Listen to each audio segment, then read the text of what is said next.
કનૈયા લાલ કી જય, ભાગવત ભગવાન કી જય. અત્ર ઉપસ્થિત મનોરથી પરિવાર એવં સર્વભાગ્યવાન ભગવદીજનો, કથાયાત્રાનો આ 6મ દિવસ, ગઈકાલથી દશમસ્કંદની કથાનો આપણે પ્રારંભ કર્યો. નંદ ઘરા આનંદના ભયોના આ ઉત્સવથી શરૂ થયેલી યાત્રા, અને એમાં પણ કૃષ્ણ ચરિત્રનો પડાવ 3: વ્રજ, મથુરા અને દ્વારિકા, અને એમાં હસ્તિનાપુર પણ આવી જાય. 11 વર્ષ ને 52 દિવસ વ્રજમાં લીલા કરી, અને પુષ્ટિ માર્ગમાં તો વિશેષ રૂપે સર્વદા સર્વભાવેન ભજનીયો વ્રજાધિપ, વ્રજમાં બિરાજતા પ્રભુનું આરાધન. કારણ કે ત્યાં પ્રભુ કોઈ અવતાર કાર્ય કરવા નથી આવ્યા, કેવલ સ્વ આનંદનું દાન આપવા આવ્યા છે. અને એટલા માટે વિશેષ રૂપે એમ ભાગવતજીનું અધ્યયન તમે કરવા જાઓ તો ક્યાં લખ્યું, કોઈ દશમસ્કંદના શ્લોકમાં આવે છે કે 11 વર્ષ ને 52 દિવસ ભગવાન બિરાજે? આખું દશમસ્કંદ તમે જોઈ લો. પણ તૃતીય સ્કંદમાં જ્યારે ત્યાં ઉદ્ધવજી સાથે સંવાદ થાય છે, ત્યાં 11 સમાસ તત્ર સબલો વસત, ત્યાં કહ્યું 11 વર્ષ ને 52 દિવસ પ્રભુ રહ્યા, 11 વર્ષ રહ્યા બ્રજમાં. અને ત્યાં પણ બાળ લીલાનું ચરિત્ર ગવાયું છે. 14 વર્ષ મથુરા લીલાદી, અને 100 વર્ષ દ્વારિકા. કર્મોના કારાગ્રહથી નંદાલયના નંદ મહોત્સવ સુધીની યાત્રા એ કૃષ્ણ ચરિત્ર છે. પ્રારંભ કર્યો નંદ ઘર આનંદથી, આ કારણ કે આનંદ રૂપ પરમાત્મા જ વ્રજમાં આવ્યો છે. વેદમાં પરમાત્માની વ્યાખ્યા કરવામાં આવી, આનંદ માત્ર કરપાદ મુખોદરાદી. જે સર્વાંગ આનંદમય છે એ જ ઈશ્વર છે, એ જ બ્રહ્મ છે. અને એટલે એ જ આનંદ વેદમાં વર્ણિત છે, કૃષ્ણ બનીને વ્રજમાં આવ્યા. એટલે જ કહીએ નંદ ઘર આનંદ ભયો, કૃષ્ણ ભયો નથી કહેતા. કારણ કે વેદમાં બ્રહ્મ જે છે એ જ અહીંયા આવ્યો છે, પણ કૃષ્ણ રૂપે આવ્યો એટલે કહીએ જય કનૈયા લાલ કી. ગઈકાલે ગોવર્ધન યાગ સુધીની કથાનું દર્શન કર્યું હતું. આપણે ત્યાં કૃષ્ણ ભક્તિ કરનાર માટે, અને કૃષ્ણ ભક્તિની વિશેષતા એ છે, અહીંયા ડાયરેક્ટ ઠાકોરજીની કૃપા નથી થતી, યા અહીંયા ડાયરેક્ટ પ્રભુને ભજાતા નથી. કૃષ્ણ ભક્તિની વિશેષતા એ છે કે અહીંયા પહેલા કોઈ ભગવદીની કૃપા પ્રાપ્ત કરાય છે, અને ભગવદીની કૃપા દ્વારા હૃદય અધિકાર સંપાદન કરે છે. ભગવાન આરાધનાથી નહીં, કોઈના આશીર્વાદથી મળે છે. કૃષ્ણ ભક્તિની વિશેષતા એ છે, જેમ વેદના બ્રહ્મની ઉપાસના કરવા જાઓ તો કદાચ સહજમાં મળે સાધના દ્વારા, પણ આ કૃષ્ણ એવો છે ને, કાંઈ ન કરો તો દોડતો આવીને ખોળામાં બેસી જાય, અને પકડવા દોડો તો હાથમાં ના આવે. આ જ કૃષ્ણ ચરિત્રની વિશેષતા છે. કોઈ સાધન નહીં, સાધન સંપત્ત્યા હરિતુષ્યતિ કસ્યચિત. કોઈ સાધનથી પ્રભુ નથી પકડાતા. એ પકડાય છે શેનાથી? સ્વ ઈચ્છાથી, સ્વકૃપાથી.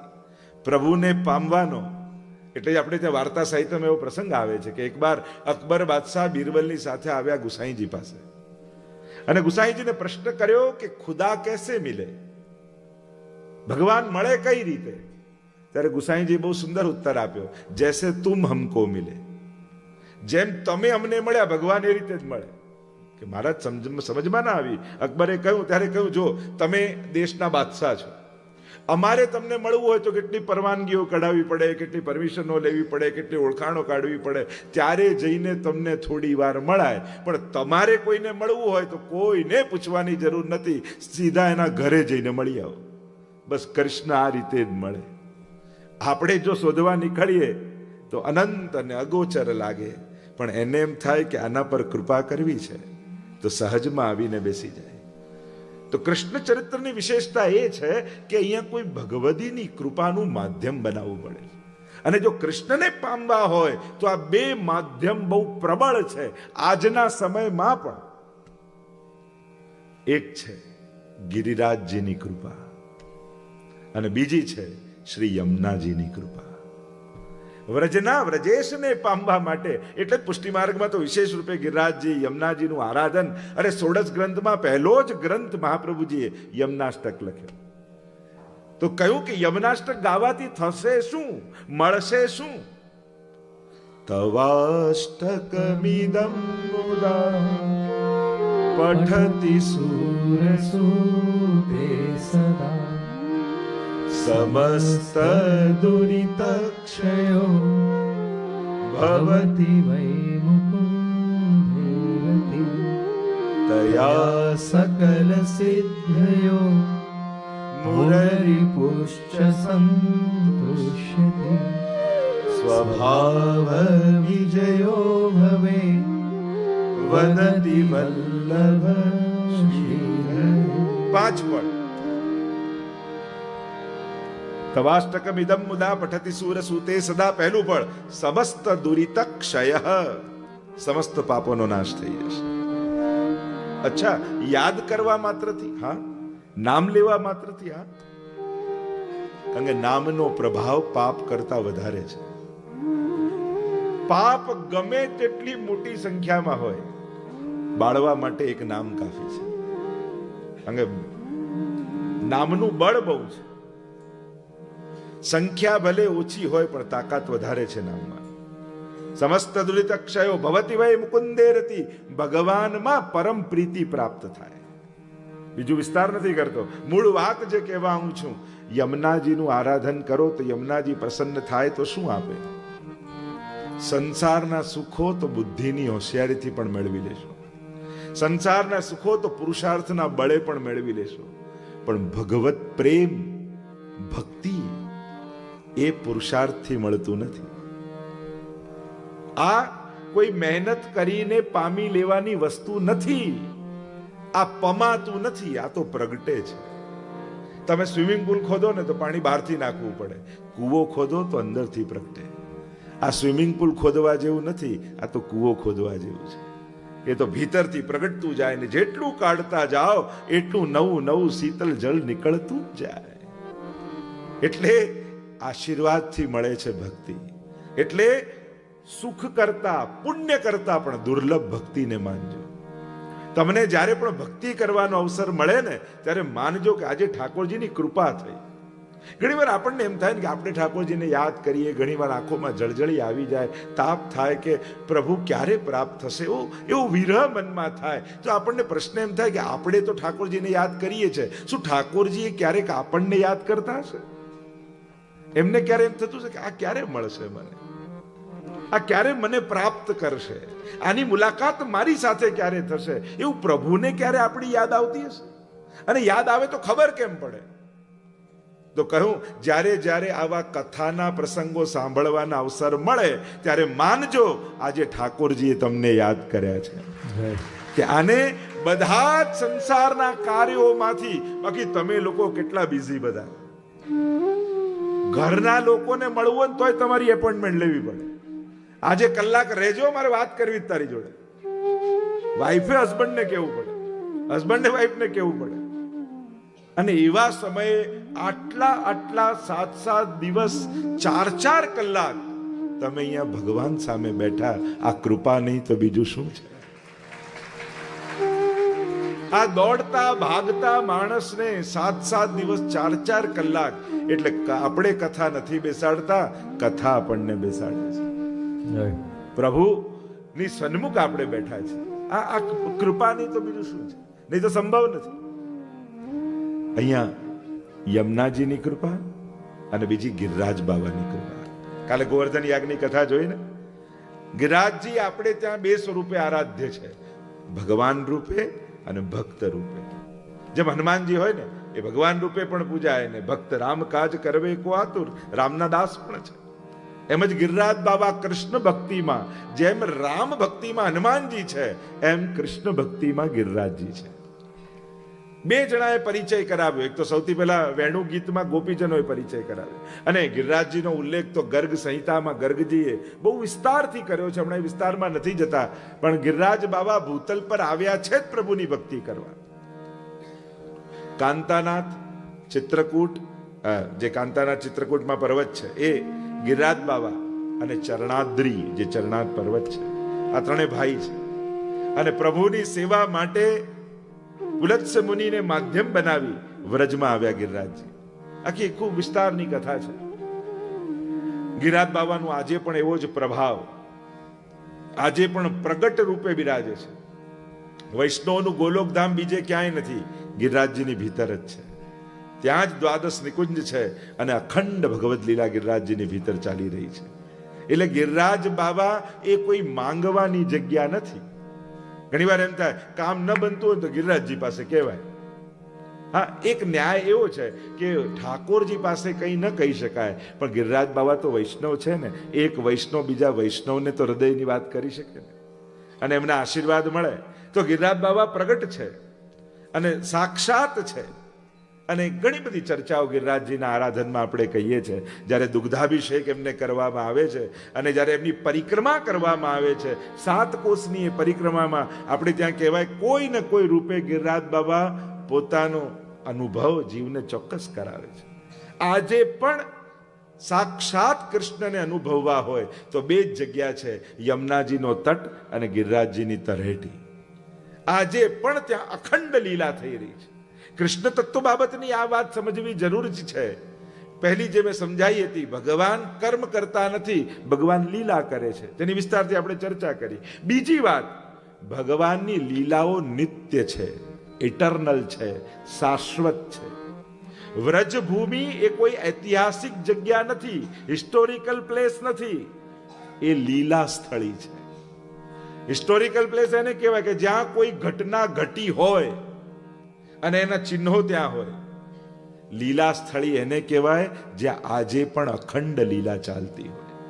એટલે વ્રજને ક્યારેય કોઈ ઐતિહાસિક સ્થળ નથી કહેતું, એને લીલા સ્થળી કહીએ છીએ. ત્યાં અખંડ નિત્ય જ્યાં જ્યાં પ્રભુએ જે જે લીલાઓ કરી એ લીલાઓ ત્યાં ત્યાં આજે પણ થઈ જ રહી છે. અને એટલે જ થઈ રહી છે તો આજે પણ લીલાનો અનુભવ થઈ શકે છે. એટલે જ્યારે પણ વ્રજમાં જાઓ તો ઘણાને દાન ઘાટી ઉપર દાન લીલાનો અનુભવ થાય, કોઈને ગુલાલ કુંડ પર હોરીખેલનો અનુભવ થાય, કોઈને ચંદ્ર સરોવર પર રાસનો અનુભવ થાય. એ અનુભવ એટલા માટે થઈ શકે કારણ કે આજે પણ એ લીલા ચાલી રહી છે. અને કૃષ્ણ ભક્તોને આપણા બધાની ગતિ શું, આપણે આપણું લક્ષ્ય શું માનીએ છીએ અધ્યાત્મ જગતનું? શું આપણે ભગવાનમાં ભળી જવું છે? સ્વરૂપ નિષ્ઠા ખરી, કૃષ્ણ સ્વરૂપમાં પ્રેમ ખરો, પણ આપણે પ્રાપ્તિ કૃષ્ણ સ્વરૂપમાં નથી કરવી. આપણે પ્રાપ્તિ તો ઠાકોરજીની લીલામાં કરવી છે. કે હું રાસ લીલામાં પ્રાપ્ત થવું, હું હોરીખેલ લીલામાં પ્રાપ્ત થવું, હું દાન લીલામાં પ્રાપ્ત, કોઈ ને કોઈ ભગવદ લીલામાં પ્રાપ્ત થઈ કૃષ્ણ રસનો આસ્વાદ કરવો છે. આ એક વૈષ્ણવી જીવનનું પરમ લક્ષ્ય કહેવાય. એને આધ્યાત્મ જીવનનું પરમ ગંતવ્ય, અંતિમ સ્થળ એ કહેવાય કે એ ભક્ત કૃષ્ણની ભક્તિ કરતા અર્થ સકળ તેનો સીધો લીલા માહે તાણીને લીધો. ઠાકોરજી ગોલોકમાં નહીં, લીલામાં ખેંચીને લે છે. એની લીલામાં પ્રાપ્તિ થઈ. આપણે કહીએ ને કે આ વૈષ્ણવની તો ભગવદ લીલામાં પ્રાપ્તિ થઈ ગઈ. એટલે જ આપણે ત્યાં ધામ કરતા પણ લીલાની મહત્તા અધિક છે. કારણ કે ધામમાં તો ભગવાન થઈને ભગવાન બિરાજ્યા છે, લીલામાં ભક્તના ભાવ પ્રમાણે દાન કરી રહ્યા છે. એટલે આપણે તો કૃષ્ણ રસનો અનુભવ કરવાનો છે. એટલે લીલામાં પ્રાપ્તિ આ આપણું લક્ષ્ય છે. એટલે જ્યારે જ્યારે વ્રજ જાઓ, જ્યાં જ્યાં જે જે લીલા સ્થળીમાં જાઓ, એ લીલા સ્થળીનું ચિંતન કરવું કે અહીંયા ઠાકોરજીની કઈ લીલા ચાલી રહી છે. ત્રીજી વાત, કૃષ્ણ ભક્તિ માટે એક કૃષ્ણ પરમાત્મા એવો છે જેને સર્વ ભાવે ભજી શકાય છે. બીજા કોઈને સર્વ ભાવ ન થઈ શકે. તમે મહાદેવજી માટે એવો ભાવ કરો કે મારા બાળક છે, રાવ રમાડું પડલામાં, આવો ભાવ થાય. પિતા તરીકેનો ભાવ આવે, આપ તો દેવાધિદેવ મહાદેવ છો, અજન્મા છો. કોઈના માટે એવો ભાવ આવે? કૃષ્ણ એવો છે જેના માટે વાત્સલ્ય ભાવ થાય, સાખ્ય ભાવ થાય, માધુર્ય ભાવ થાય, સ્વામી ભાવ, દાસ્ય ભાવ થાય. આ બધા ભાવો કૃષ્ણ માટે થઈ શકે છે. અને એક કૃષ્ણ એવા છે કે જે સર્વ ભાવ સિદ્ધ કરી શકે છે. એટલે સર્વ ભાવે ભજવાના ઠાકોરજી. મંગળા કરાવો ત્યારે બાળક બી બની જાય, શિંગાર કરતા હોય ત્યારે સખાઈ બની જાય, ભોગ આરોગતા હોય ત્યારે સખાઓની સાથે છાક લીલા કરે, કુંજમાં સ્વામી બની જાય, અનેક ભાવો સાથે પ્રભુને ભજાય છે. આ કૃષ્ણ ચરિત્રની વિશિષ્ટતા છે. ગોવર્ધન યાગની કથાનું આપણે દર્શન ગઈકાલે કરી રહ્યા હતા. સહસ્ત્ર ભુજા ધારણ કરી ગિરિરાજ બાબાની ભીતરથી ઠાકોરજી પ્રગટ થયા અને અન્નકૂટ આરોગવા લાગ્યા.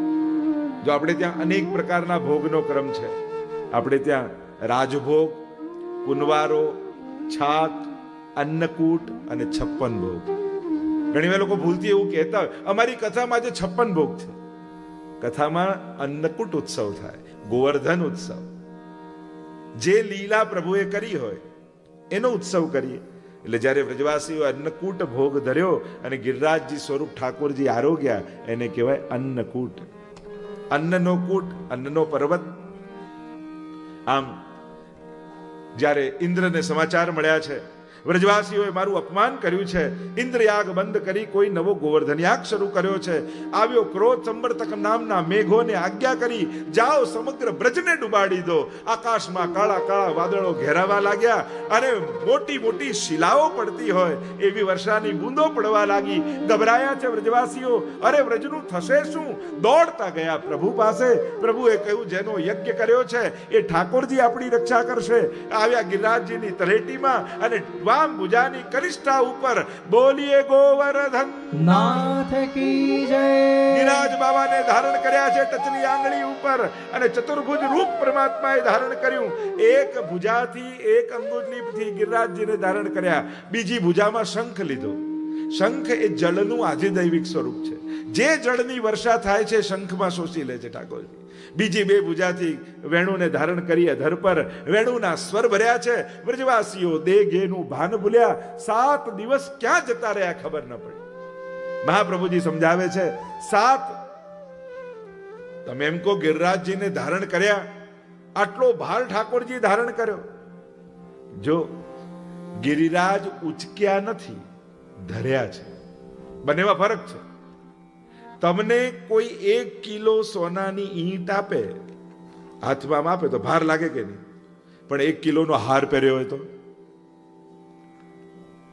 ત્યારે ભાર દેખાય કે શોભા દેખાય? અરે આટલો મોટો હાર પહેર્યો છે.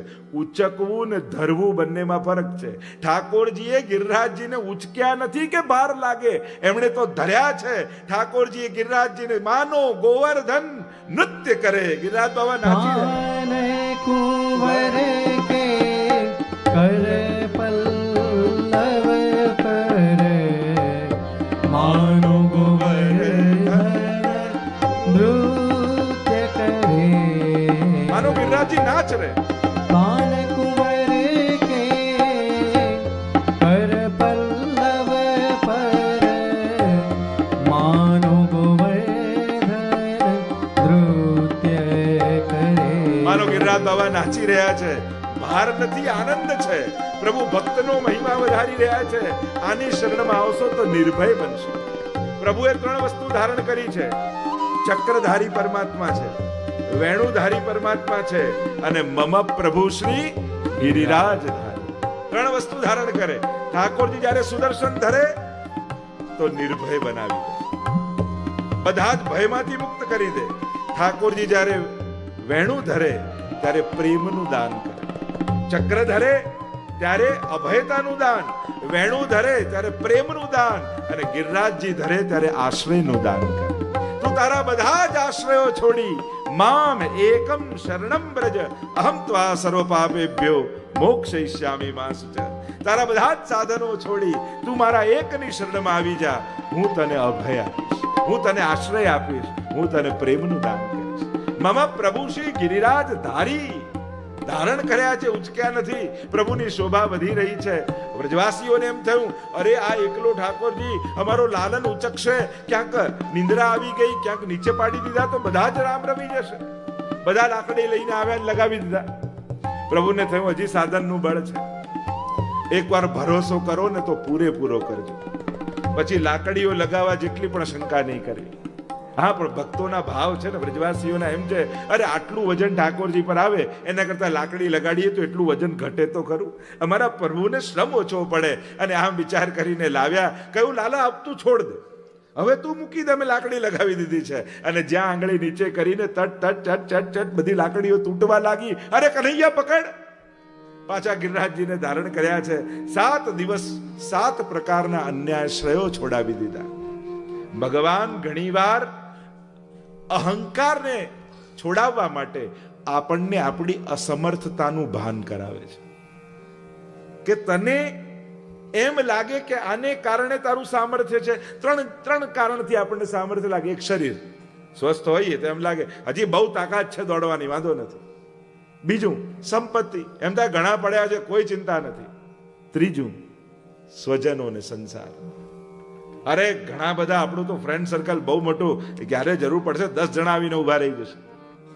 આ 3 ના ભરોસે માણસનું જીવન પોતાને શક્તિ માનતો હોય. વિચાર કરો, આજે જેવું શરીર છે એવું કાયમ રહેશે, ભરોસો કરો. જેના બળે ઊભા છીએ એના પર આપણો વિશ્વાસ તો ચેક કરીએ. આજે જેવું છે, 15-20 વર્ષના હતા ને 2 પગથિયા કૂદતા સીડીઓ ચડતા હતા, પછી 1 પગથિયા આવ્યા અને હવે દરેક પગથિયે શ્વાસ લેવા ઊભા રહેવું પડે. પહેલા કોઈના ઘરમાં લિફ્ટ હોતી ને તો આમ બધા, તમારા ઘરમાં લિફ્ટ છે આમ આશ્ચર્ય કરતા, અને હવે તમે પગથિયા ચઢી શકો છો, હવે એનું આશ્ચર્ય થાય છે.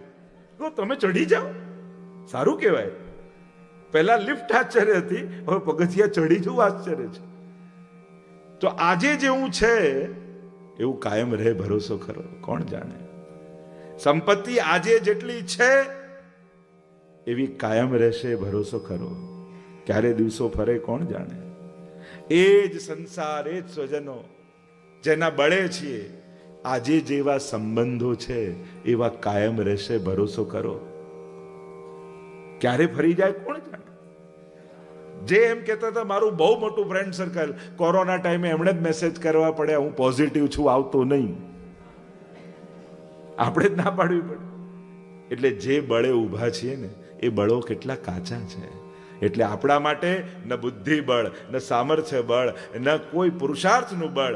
વૈષ્ણવ તો કેવલ કૃપાના બળે જીવતો હોય છે. મારો ઠાકોરજી છે ને બધુંય સારું કરે. મારો લાલન છે ને, મારો ગિરિરાજધારી છે ને, મારા યમુનાજી છે ને, મારા વલ્લભ છે ને. આ જે નિષ્ઠા છે, આ એનો જે ભરોસો છે ને, અને ભરોસાને કારણે ભગવાન કુદરતના નિયમો ફેરવી નાખે. મેં તો ઘણી વાર જોયું છે, મેં મારી સગ્ગી આંખે વિશ્વાસની આગળ વિજ્ઞાનને હારતા જોયું છે. ઘણી વાર ઘણાના વિશ્વાસોએ વિજ્ઞાનને હરાવી દીધા છે. ડોક્ટરે કહી દીધું, પેલાએ કહી દીધું, કઈ નહીં થાય, આમ ને ઘણી વાર વિશ્વાસ માણસનો જીતી જાય છે. આ મારા આંખે મેં જોયું છે. તો બળ તો શ્રદ્ધાનું છે.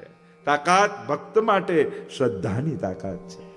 અને જ્યારે આ બધા જ અન્યાશ્રયો છોડાવ્યા, જ્યાં એમ હતું કે આની મદદ, આને કારણે બધું જ છૂટી ગયું, થયું જવું તો પ્રભુના શરણે જવું. અમારો અને વૈષ્ણવનો એક આગ્રહ જ હોય, મળે તો ઠાકોરજીના હાથે મળે, નહીં તો ક્યાંય હાથ ન ફેલાવો. સબ કુછ માંગ લિયા હૈ, એક તુજકો માંગ કર, ઉઠતે નહીં હૈ હાથ મેરે ઇસ દુઆ કે બાદ. તને માંગી લીધું ને તો બધું જ આવ્યું. અરે જેનો હરિ થઈ ગયો, જેનો પ્રભુ થઈ ગયો, એને પછી ક્યાં માંગવાની રહે. આમ હાર્યા છે ઇન્દ્ર, દંડવત કરતા કહેવાય છે કે દંડવતની પહેલી પરિક્રમા ઇન્દ્રએ કરી. અપરાધ કર્યો ને એટલે ક્ષમા માંગવા દંડવત કરતા ઠાકોરજી પાસે આવ્યા. દુગ્ધાભિષેક કર્યો, પ્રભુનું નામ પડ્યું. બોલો ગોવિંદ ભગવાન કી જય. ગોવિંદ કુંડ દૂધથી ભરાયેલો છે. સુરભી ગાયના પયથી સ્નાન કરાવવામાં આવ્યું છે. ઇન્દ્રએ ક્ષમા માંગી છે, પ્રભુએ ક્ષમા આપી છે. અનેક પ્રકારના, મેં પહેલા જ કહ્યું ને, પ્રભુ 3 કાર્ય કરશે દશમ સ્કંદની લીલામાં. દેવોનું દમન, એટલે ભગવાને દેવોનું, એટલે શ્રીનાથજીનું એક નામ છે દેવ દમન શ્રીનાથજી. એટલે કે જે દેવતાઓને જે પદ આપેલું, સામર્થ્ય આપેલું, આપણે ભૂલી જઈએ છીએ કે ભગવાન દ્વારા આપેલું છે. આપણા સામર્થ્યને કારણે આપણે પદ ઉપર નથી, પ્રભુની કૃપાને કારણે છે. અને જ્યારે પદના સત્તાને કારણે ભગવાનને પણ નાના માનવા લાગીએ તો પ્રભુને ન ગમે. એટલે દેવતાઓને જે પદ આપ્યા એ પોતાને ઈશ્વર માનવા લાગ્યા. અમે સૃષ્ટિ ચલાવીએ છીએ, પ્રભુએ દમન કરી અને બતાવ્યું કે તમારી શક્તિ મારાથી જ મળે છે. અસુરોનું મર્દન કર્યું અને ભક્તોનો નિરોધ કર્યો. આ 3 કાર્ય પરમાત્મા કરે છે. અહીંયા ઇન્દ્રયાગની કથાને વંદન કરીએ. એ ગોવર્ધનધારી પરમાત્મા ભક્તોના મનોરથોને પૂરા કરવા વાળા છે. અને એટલે જ શ્રીનાથજી બાવાની વામ ભુજા ના અનેક ભાવ કહીએ ને કે જ્યારે ગિરિરાજજીને ધારણ કરે છે એવા પ્રભુ છે. તો આ ગોવર્ધન યાગની કથાને વંદન કરતા બોલો ગોવર્ધન નાથ કી જય. રાસ પંચાધ્યાયની કથામાં આપણે પ્રવેશ કરીએ. 5 અધ્યાયની આ દિવ્ય કથા છે, ગાથા છે, અલૌકિક કથા છે. અને દરેક વાતો બધા માટે ન હોય, અધિકારી માટે પણ હોય. કારણ કે પ્રભુની આ લીલાઓ છે, આ કોઈના કર્મ કે કાર્યો નથી. અને ભગવત કાર્યો ભગવત બુદ્ધિથી જ જોવા જોઈએ.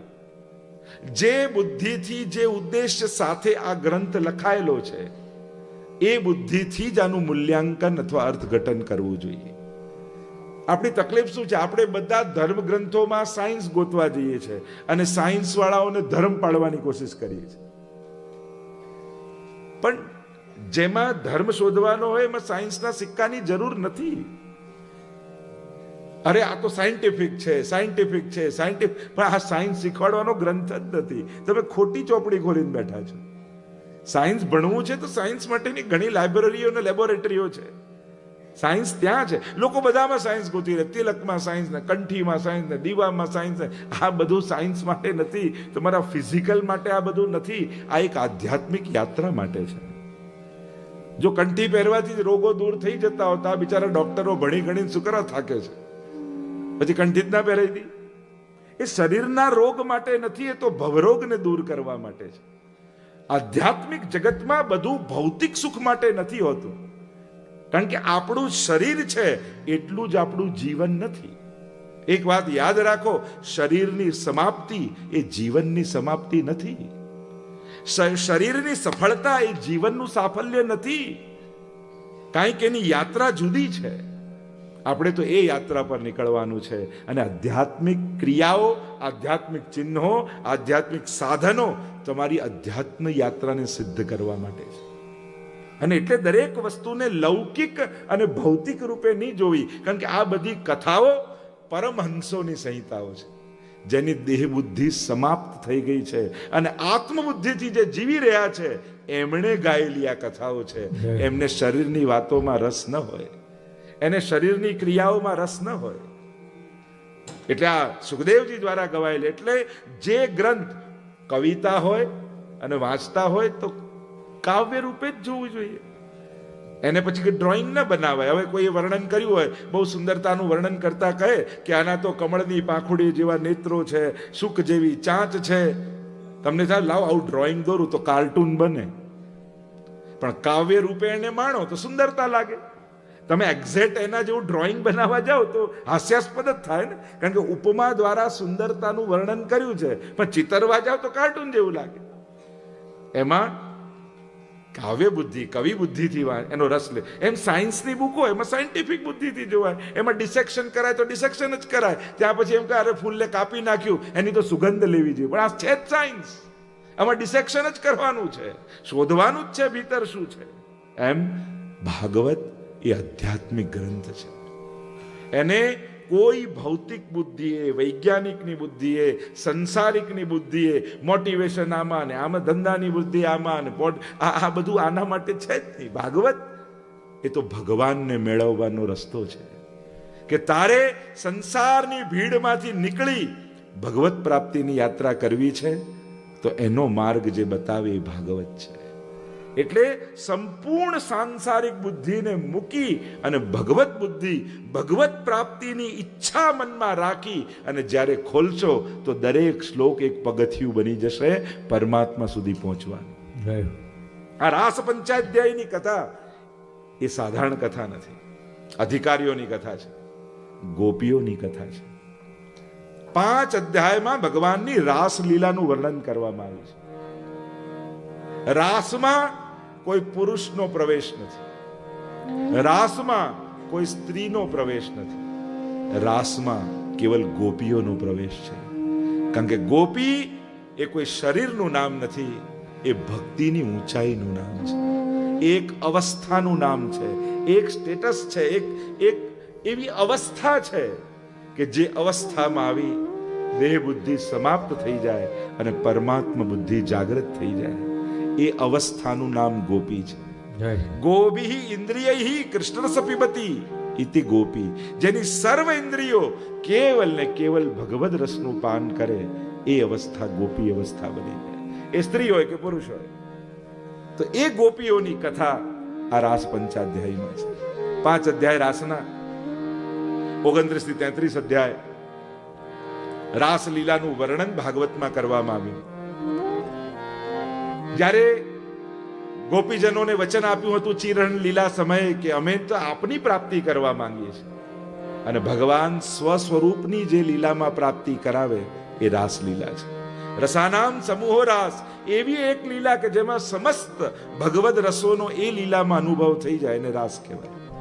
રાસ એટલે કેવલ કોઈ ગરબો નહીં, પણ એવી પ્રક્રિયા જેમાં ભગવાન સ્વ નિજ આનંદનું દાન, એટલે કે સાધારણ શબ્દોમાં કહું તો અલ્પાનંદને પૂર્ણાનંદ બનાવવાની પ્રક્રિયા એ રાસ છે.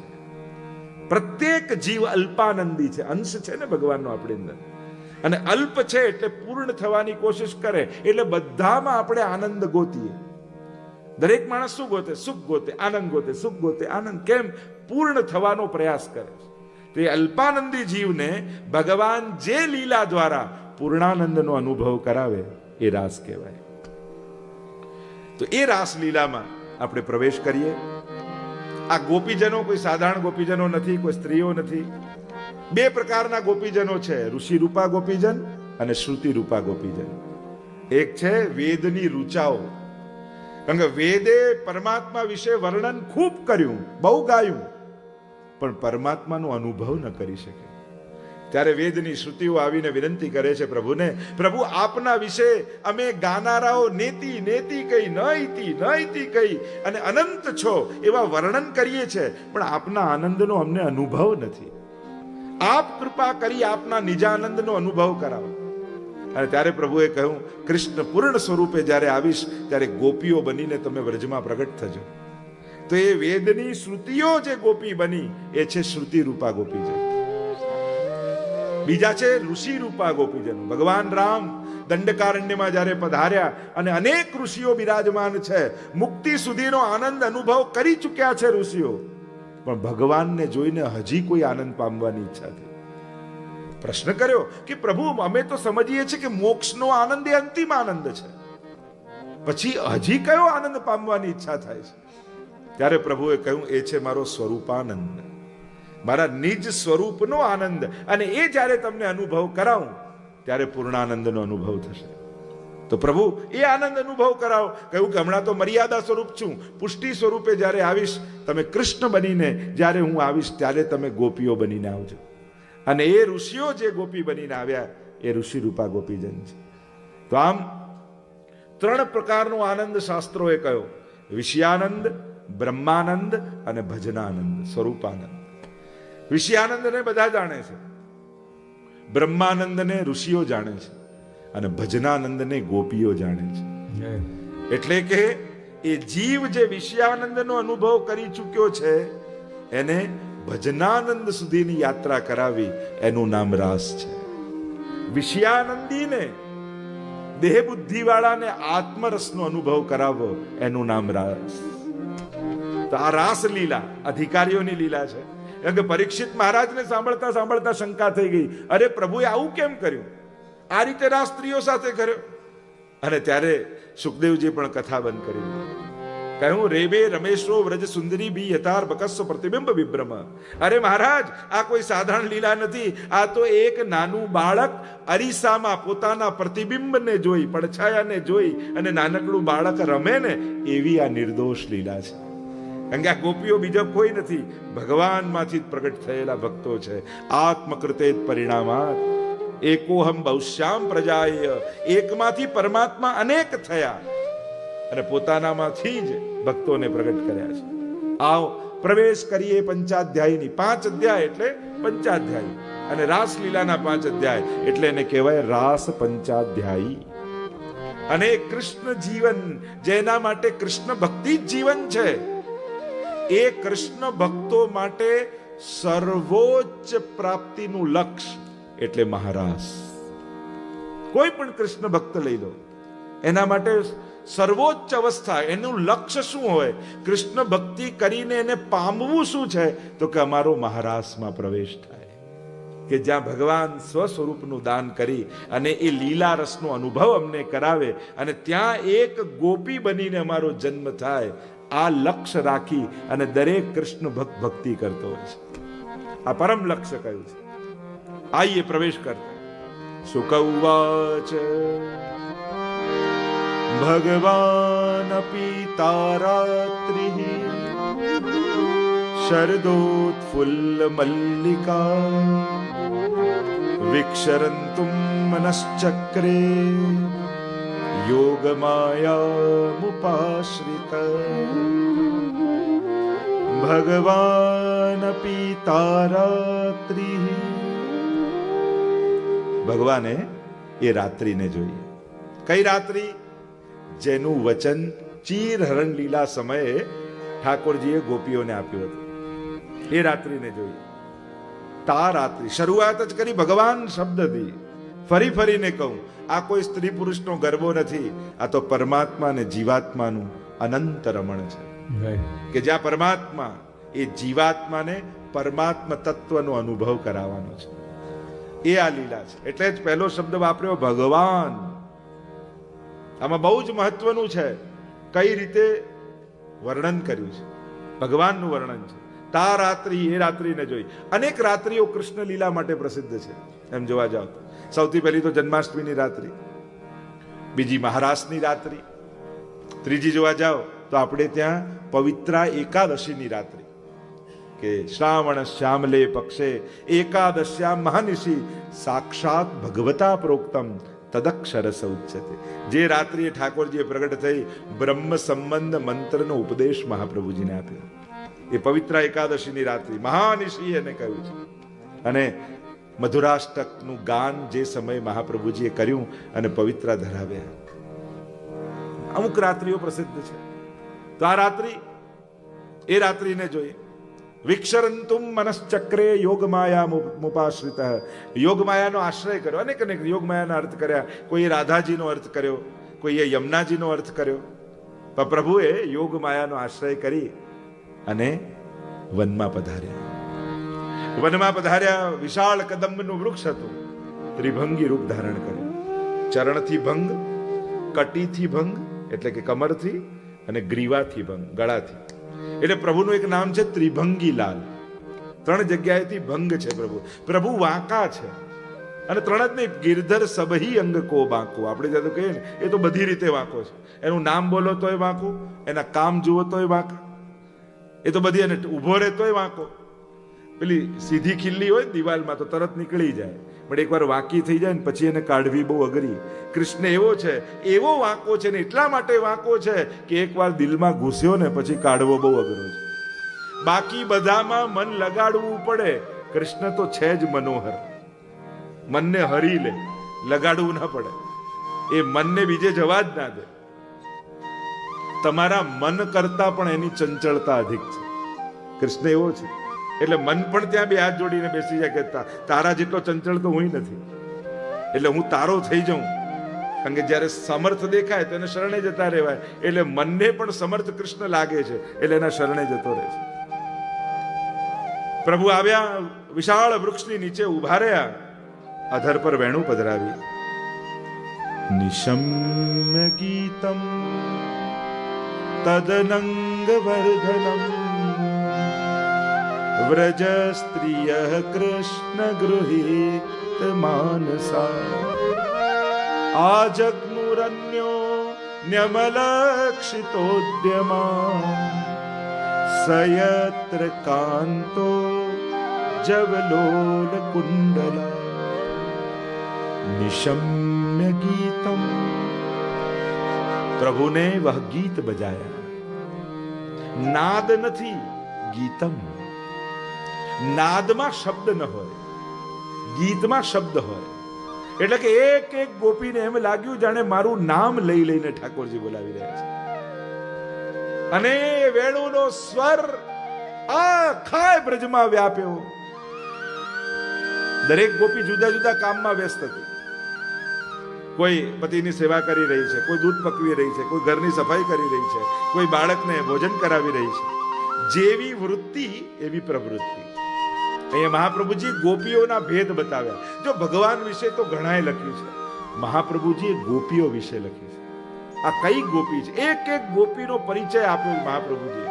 ગોપી ગીતમાં તો આ તામસ ગોપી, આ રાજસ ગોપી, આ સાત્વિક ગોપી, જુદા જુદા ભાવો બતાવ્યા ગોપીઓને. ગોપીઓ માટે જે ઊંડાણથી મહાપ્રભુજી સુબોધનીમાં લખ્યું છે એવું કોઈ ટીકાકારે નથી બતાવ્યું. ભગવાનનો વિસ્તાર અને સમજણ તો બધા કરે છે, ગોપીઓને તો સ્વામીજી સિવાય બીજું કોણ જાણી શકે? અને સ્વામીજી સ્વરૂપ શ્રી વલ્લભ છે. અને સુબોધનીજી જે ભાગવતજીની ટીકા છે મહાપ્રભુજીની, 7 પ્રકારે મહાપ્રભુજી અર્થ કરીને બતાવ્યા છે ભાગવતજીના. શાસ્ત્રે, સ્કંદે, પ્રકરણે, અધ્યાયે, વાક્યે, પદેક્ષરે એકાર્થ સપ્તધા જાનન અવિરોધેન મુચ્યતે. 7 પ્રકારથી અર્થ. ભાગવતાર્થ પ્રકરણ અને સુબોધનીજી, આ 2 ગ્રંથ દ્વારા ભાગવતના સૂક્ષ્મ અર્થો મહાપ્રભુજીએ કર્યા. મહાપ્રભુજીનું નામ જ છે ને ભાગવત સમુદ્ર મથનક્ષમ. ભાગવતનું મંથન કરી અને નવનીત આપણને આપ્યું છે. ભાગવત સુધારસ મથકે અપનો પંથ જતાયો, તુમ શરણાગત આયો શ્રી વલ્લભ, તુમ શરણાગત આયો.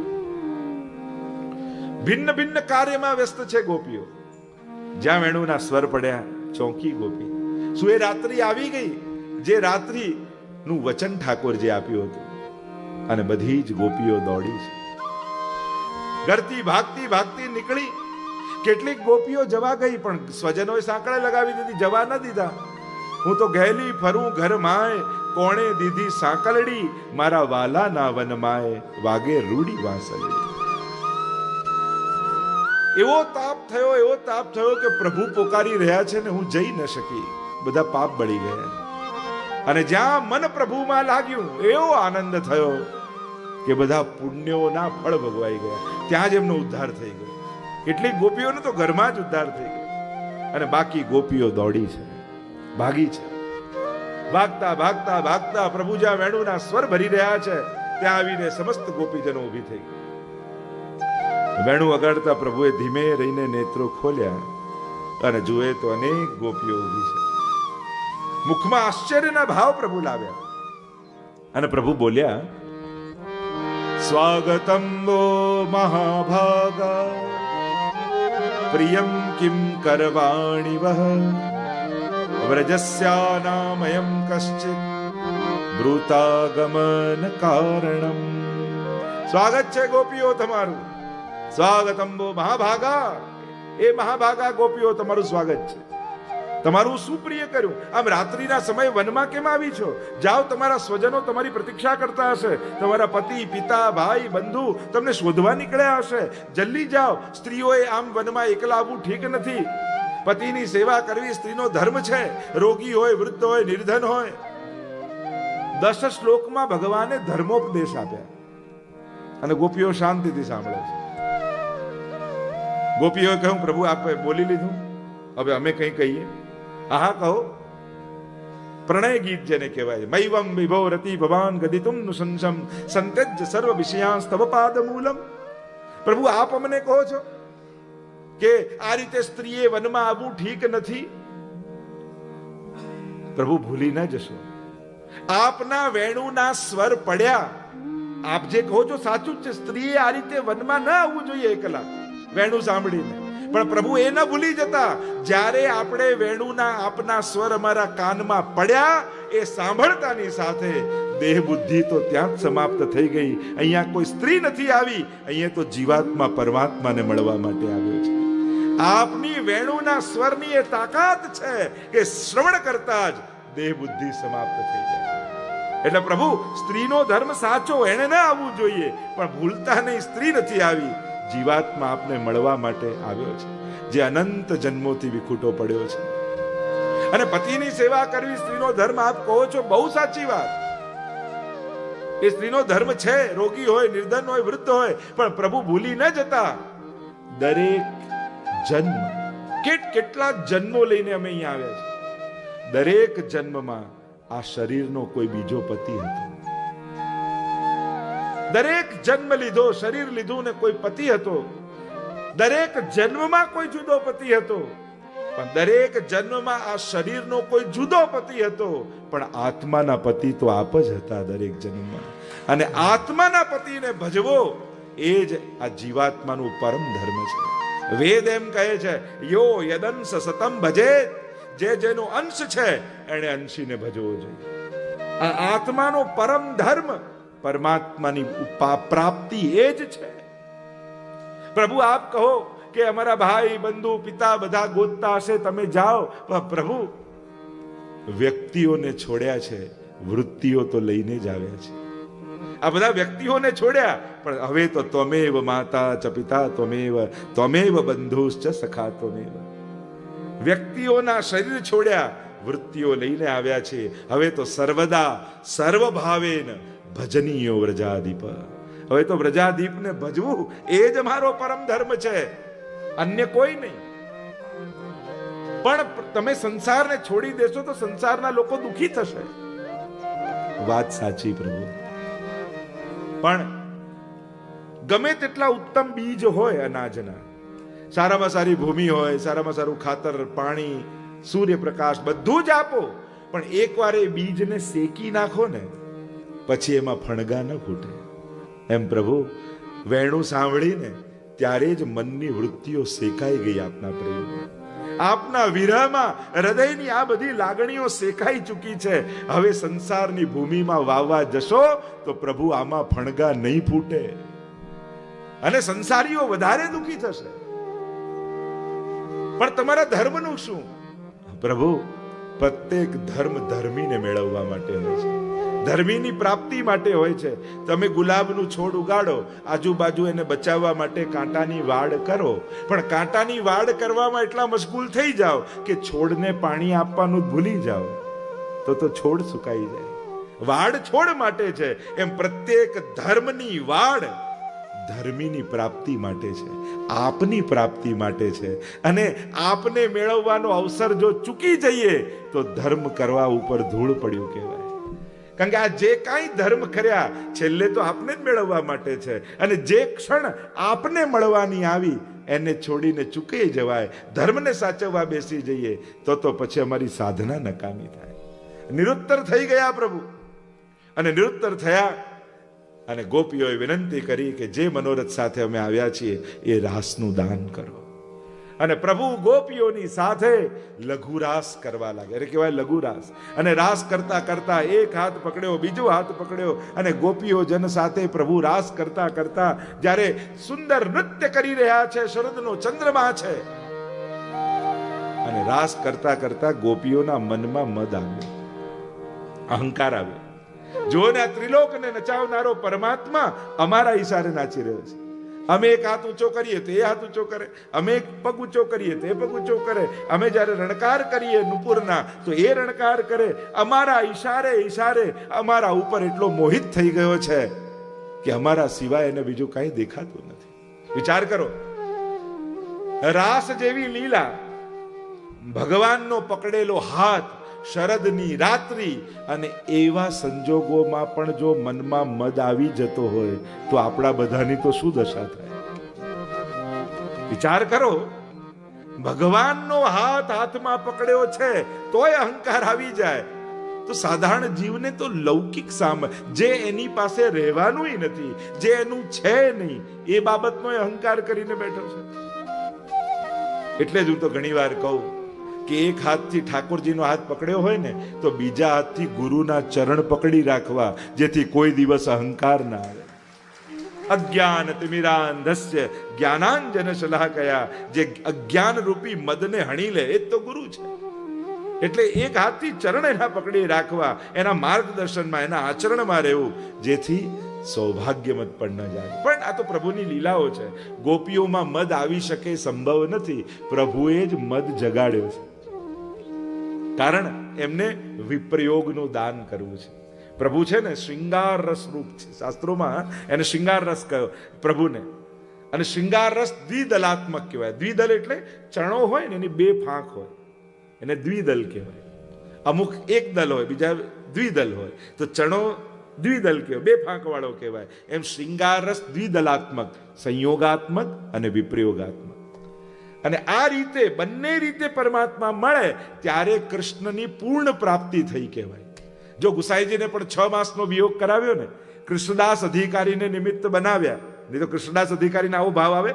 ગુસાઈજીને જે પૂર્ણ પુરુષોત્તમ રૂપે જાણતા હોય અને એ માર્ગ રોકે ગુસાઈજીનો કે ના આપ પ્રવેશ ન કરી શકો, પણ ભાવ પ્રકાશ વાંચો તો એમાં ઠાકોરજીએ લીલા કરી છે. અને ત્યાં ભાવ પ્રકાશમાં લખ્યું હરિરાયજીએ કે હવે ઠાકોરજી ચંદ્રાવલીજી છે ને ગુસાઈજી, એમને વિપ્રયોગનો અનુભવ મારે કરાવવો છે. અને વિપ્રયોગનો અનુભવ કરાવવા માટે 6 માસનો વિયોગ કરાવ્યો. ચંદ્ર સરોવર પર જઈને ગુસાઈજી બિરાજ્યા અને વિજ્ઞપ્તિઓ લખી અને પછી સંયોગ અને વિપ્રયોગ આમ પૂર્ણ રસનો અનુભવ શ્રીનાથજીએ કરાવ્યો. એ જ રીતે હવે ગોપીઓને પણ, કારણ પાત્રતા વગર પ્રાપ્તિ કેમ થાય? ઘડાનો આકાર મળ્યો પણ અગ્નિમાં પકાય ને તો જ પાત્રતા આવે, નહીં તો પાણી બધું સરી જાય.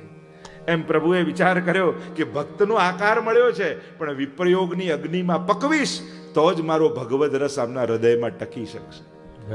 આ ઘટ ત્યારે પાત્ર બનશે જ્યારે વિપ્રયોગની અગ્નિમાં પકાઈ જશે. તો ગોપીઓના ભાવને પકવવા માટે, પાત્રતાનું દાન કરવા માટે પ્રભુ અંતર ધ્યાન થઈ ગયા.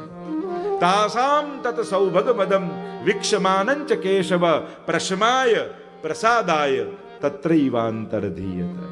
ભાગવતમાં લખ્યું 2 કારણથી પ્રભુ અંતર ધ્યાન થયા. પહેલું કારણ કયું? પ્રશમાય, અહંકારનું પ્રશમન કરવા. ભગવાન ભક્તોના અહંકારને તોડે છે, કારણ એના પર કૃપા કરવા ઈચ્છે છે. એટલે અહંકાર વધવા નથી દેતા. કોઈનાથી તોડાવે, કારણ એને પોતાનો કરીને રાખવો છે, એનો બગાડ નથી કરવો. એટલે પ્રશમાય. બીજું કયું? પ્રસાદાય, એના પર કૃપા કરવા માટે. અને આ 2 કારણથી પ્રભુ અંતર ધ્યાન થયા. ગોપીઓ ચારે બાજુને સંતાયા ક્યાં? ગોપીઓના હૃદયમાં. ક્લિષ્ટમાનાન જનાન દ્રષ્ટ્વા કૃપાયુક્તો યદા ભવેત તદા સર્વસદાનંદમ હૃદયસ્થમ નરગતમ બહિ. નિરોધ લક્ષણ ગ્રંથમાં મહાપ્રભુ સમજાવે કે ઠાકોરજી હતા ક્યાં? તો કે ગોપી, કારણ કે અહંકારી વ્યક્તિ હોય ને બધે બહાર જુએ, પોતાના દિલમાં ના જુએ. જો બાકી બધા ગમે તેટલા દોષો આપણા જીવનમાં હોય, ઠાકોરજી એને ક્ષમા કરી દે છે. એનો પ્રવેશ ભગવત ધામમાં કરાવે. તમે ક્રોધી હો, લોભી હો, ગમે તેવા દોષો હોય ને, પ્રભુ ક્ષમા કરીને પ્રવેશ કરાવી દે. પણ પ્રભુ અહંકારીને ક્ષમા નથી કરી શકતા, કારણ એ ભગવાનના મહત્તાનો સ્વીકાર કરવા તૈયાર નથી. એટલે ગમે તેવો અપરાધ કરો, પ્રભુ ક્ષમા કરે. અહંકારીના દ્વાર પ્રવેશ બંધ હોય છે. એટલે કોઈ પણ પ્રકારનો મદ, અહંકાર ભક્તે નહીં કરો. પ્રભુનો વિરોધી કોઈ શબ્દ હોય તો એ અહંકાર છે. અહીંયા જ્યારે ગોપીઓના મનમાં મદ છે, પ્રભુને છોડાવવો છે, ગોપીઓના હૃદયમાં જઈને પ્રભુ બિરાજી ગયા. ગોપીઓ બધે બહાર જુએ છે, પોતાના હૃદયમાં નથી જોતી. ચારો તરફ શોધતી ગોપીઓ, અરે વર્ષો અનંત જન્મોનો અંતરાય બાદ આ મહારાસનો ક્ષણ આવ્યો અને અમે ક્ષણ ચૂકી ગયા. કેટલા જન્મ જન્માંતરની તપશ્ચર્યાઓનું ફળ મળવાનું હતું અને મુખમાં આવેલો કોળિયો જાણે કોઈએ પાછો ઝૂંટવી લીધો હોય એમ જ્યારે પ્રભુ અમને છોડીને જતા રહે. ચારે બાજુ ગોતવા લાગી ગોપીઓ, કહા हमारे ઠાકોરજી हैं, कैसे हमको मिले? ચારે બાજુ શોધે છે ગોપીઓ. શોધતી શોધતી આવી, ક્યાંક ખરેલા પુષ્પો પડ્યા હતા. જોયું કે અહીંયા પ્રભુએ કોઈની વેણી ગૂંથી છે, કોઈ એક ગોપીને ભેગા લઈ ગયા છે. આગળ ગયા તો નિકુંજની ભીતરથી કોઈના રડવાનો સ્વર સંભળાયો. જોયું, અરે તને પણ મૂકી ગયા? હા, મને પણ મદ આવ્યો એટલે ઠાકોરજી છોડી ગયા. એટલે એમ લાગે ઠાકોરજી મારી સાથે છે, પણ જે દિવસે અહંકાર આવશે ને, પ્રભુ હાથ છોડી દેશે. જીવને ખબર નહીં પડે. એટલે પ્રભુ પાસે માંગવું હોય ને તો એટલું માંગજો, પ્રભુ ક્યારે મારા જીવનમાં અહંકાર ના આવે એવી કૃપા કરે. એટલે જ આપણે કહીએ કે ગુરુનું આજ્ઞા અને ભગવદીઓનો સંગ જીવનમાં સદા રાખો. આ 2 રહે ને તો અહંકારથી બચેલા રહે. બીજા કોઈ ગુણ ન હોય તો વાંધો નહીં, પણ અહંકાર રૂપી અવગુણને પ્રવેશવા ન દેતા, નહીં તો ક્યાંક ને ક્યાંક પતન થઈ જાય. આ અહંકાર છે ને, પેલી સાપ સીડીમાં 99 ઉપર રહેલો સાપ છે ને, એવો સાપ છે. કારણ કે એ ડંખે તો સીધો માણસ પાછો એકડા બગડા પર આવી જાય. એમ ગમે તેટલી ઊંચાઈ પર ગયા હો, પણ અહંકારનો સર્પદંશ થશે તો પાછા નીચે આવી જશે. પાછા પતન થઈ જાય. અહીંયા ગોપીઓ ચારે તરફ પ્રભુને શોધી રહી છે. કહા ગયે હમારે પ્રભુ, કહા ગયે હમારે શ્યામ. વૃક્ષો લતા પતાઓને પૂછે છે, ક્વચિત તુલસી કલ્યાણી. અરે તુલસી, તું તો પ્રભુની પ્રિયા છે ને, તુને હમારે ઠાકોરજી કો દેખે. એ અશોક, તું તો શોકને હરનારો છું, તે અમારા પ્રભુને જોયા છે? કોઈ જવાબ નથી આપતું. અંધારા એ શરદની રાત્રિમાં ગોપીઓ ચારે તરફ વનમાં પ્રભુને ગોતી રહી છે. કહા હે મારે મારો શ્યામ મને જડતો, મારો શ્યામ મને જડતો નથી. મારો શ્યામ મને જડતો નથી. મારો શ્યામ મને જડતો નથી. મારો શ્યામ મને જડતો નથી. ભેગી મળેલી ગોપીઓ શ્યામ કહા હે શ્યામ, હા નાથ રમણ પ્રેષ્ઠ ક્વાસી ક્વાસી મહાગુરુ. હે પ્રભુ પ્રગટ હો જાइए. હે લતા, હે વૃક્ષો, કોઈએ મારા પ્રભુને જોયા હોય તો રસ્તો બતાવો. અનંત જન્મોના અંતરાય બાદ આવેલી ક્ષણ ચૂકી ગયા. ઘણીવાર ક્ષણો ચૂકી જાઓ ને તો બહુ લાંબુ પડે. અવસરો ભગવાન ઘણીવાર આવતા હોય છે. વર્ષોની સાધના ન કરી શકો તો વાંધો નહીં, સામે આવેલી ક્ષણોને ઝડપી લેશો ને તોય તરી જશો. ઘણીવાર વર્ષોની સાધનાઓ આપણાથી નથી થતી, પણ ઘણીવાર આવી કથા મનોરથોની ક્ષણો સામે આવી હોય, એ તક ઝડપી લઈએ તોય તરી જઈએ.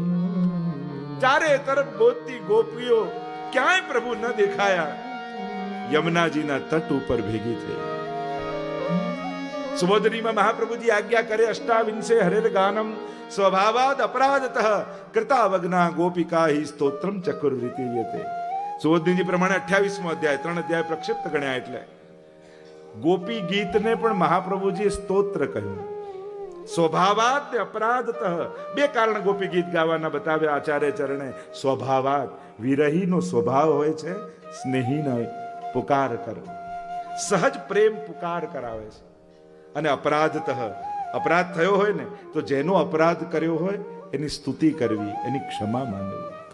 તો આને સ્તોત્ર કહ્યું મહાપ્રભુજીએ ગોપી ગીતને. આવો ગોપીઓના સ્વરમાં સ્વર ભેળવીએ અને યમુનાજીના તટ પર ભેગી થયેલી ગોપીઓ પ્રભુને પુકારી રહી છે. આપણી ભીતર સૂતી ગોપીને પણ જાગૃત કરીએ અને ગોપીના સ્વર સાથે પુકાર કરીએ.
જયતી તેધિકં મહાપ્રભુજી સુબોધનીમાં આજ્ઞા કરે, જય શબ્દ મંગલાર્થો અત્ર. જાણે મંગલાચરણ કર્યું જયતી, નહીં તો ક્રિયાપદથી શરૂ ન થાય. જયતી શબ્દથી પ્રારંભ થયો, મંગલાચરણ કર્યું. અને મંગલાચરણ બે કારણથી, જે ગાવા જઈ રહ્યા છીએ એમાં કોઈ વિઘ્ન ના આવે, અને ગાયને જે પામવું છે એમાં કોઈ વિઘ્ન ના આવે. જયતી તે અધિકમ. આપ જ્યારથી વ્રજમાં પ્રગટ્યા ને ત્યારે વ્રજની શોભા વૈકુંઠાદ અધિકમ, વૈકુંઠ કરતા પણ અધિક થઈ ગઈ છે. હવે મોટા મોટા ઋષિઓ, દેવતાઓ, મુનિઓ વૈકુંઠવાસ નથી ઈચ્છતા, વ્રજવાસ ઈચ્છે છે. એટલે તો જુઓ ને, બ્રહ્માજી પણ માછલું બનીને આવ્યા બ્રજમાં. કે હમણાં ઠાકોરજી હાથ ધોવા આવશે અને કણિકા મળી જશે.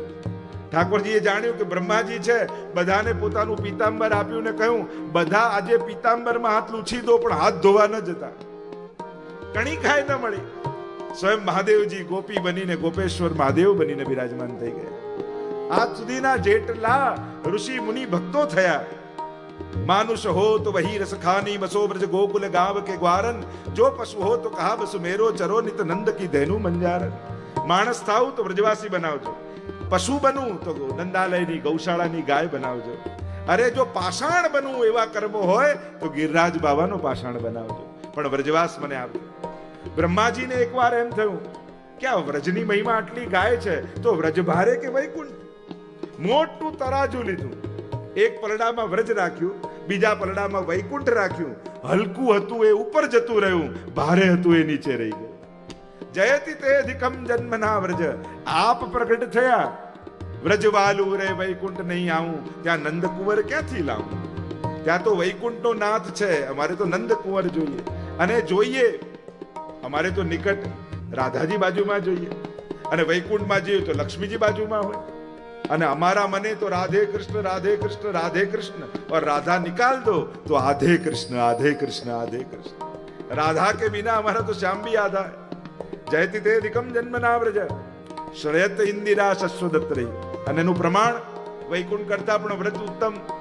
લક્ષ્મીજી વૈકુંઠના રાણી છે, પણ એ રાણી પદ છોડી વ્રજમાં દાસી બનીને નિવાસ કર્યો છે. તત આરભ્ય નંદસ્ય વ્રજ સર્વ સમૃદ્ધિમાં. લક્ષ્મીજીનો અખંડ નિવાસ થઈ ગયો વ્રજમાં. શ્રેયત ઇન્દિરા લક્ષ્મીજી. આજે પણ તમે બેલવન જાઓ વ્રજયાત્રામાં, ત્યાં બેલવનમાં લક્ષ્મીજીનું મંદિર છે, અને વૈકુંઠ છોડીને ત્યાં વસ્યા છે. કારણ સ્થાન એમનું હૃદયમાં છે. જો માલા કહેવાય ને, અને માલા શબ્દનો માલી હતી, જે માળાની પાછળ છુપાયેલી છે હૃદયમાં, એ જ લક્ષ્મીજી છે, એટલે જેને કહેવાય માલા.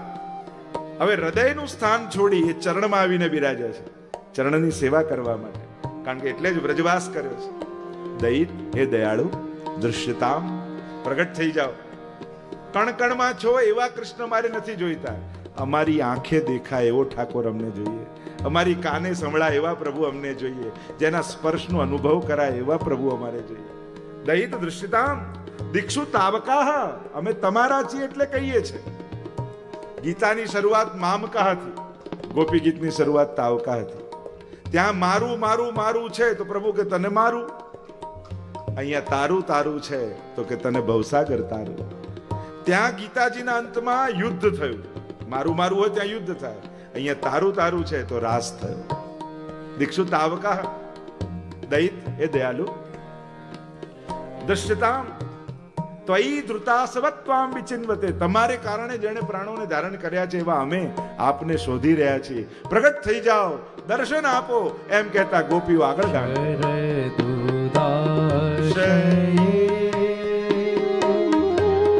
સાધુ જાત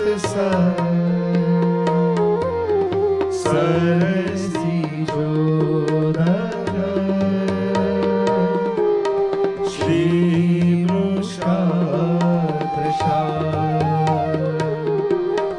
સુરત નાથ દે શુલ્ક દાસિકા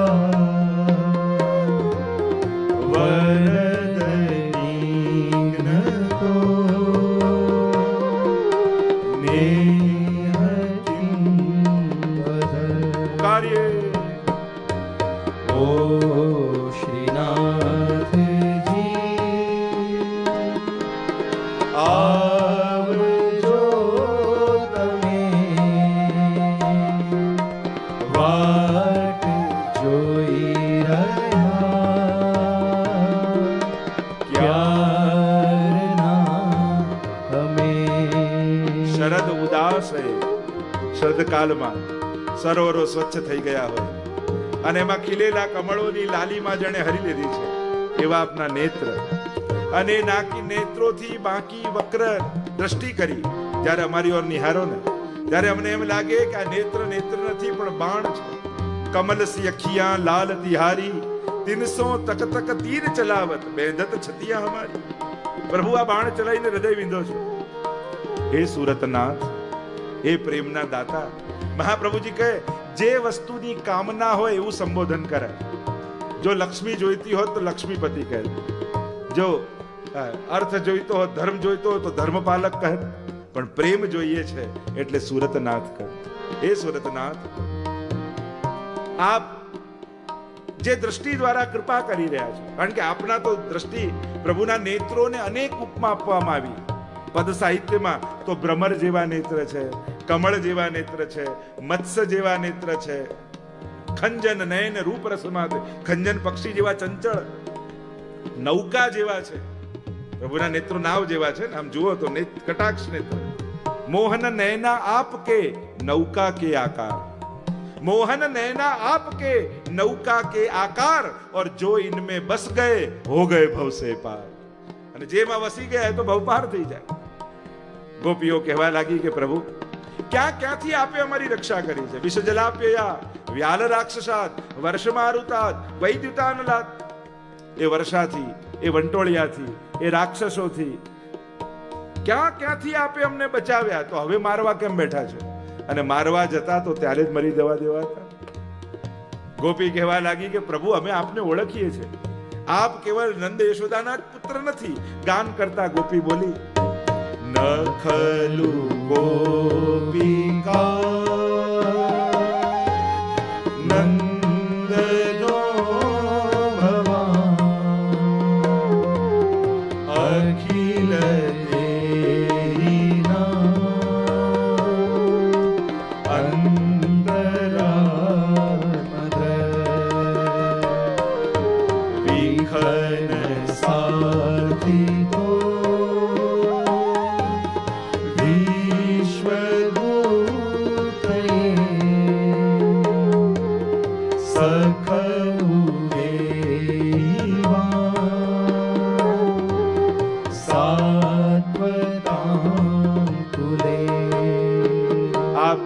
નંદ યશોદાના જ પુત્ર નથી, સમસ્ત દેહધારીઓના અંતરદ્રષ્ટા છે. વિખનસારથી તો વૈખાનસ બ્રહ્માજીનો મત છે. આજે પણ જગન્નાથપુરીમાં વૈખાનસ મતથી પૂજન થાય. ત્યાં ઠાકોરજીને દાંતણે મૂકવામાં આવે, દંત ધાવને થાય. બ્રહ્માજીએ જે પરંપરા બતાવી છે ને એ પ્રકારથી પૂજા પદ્ધતિ ત્યાં છે.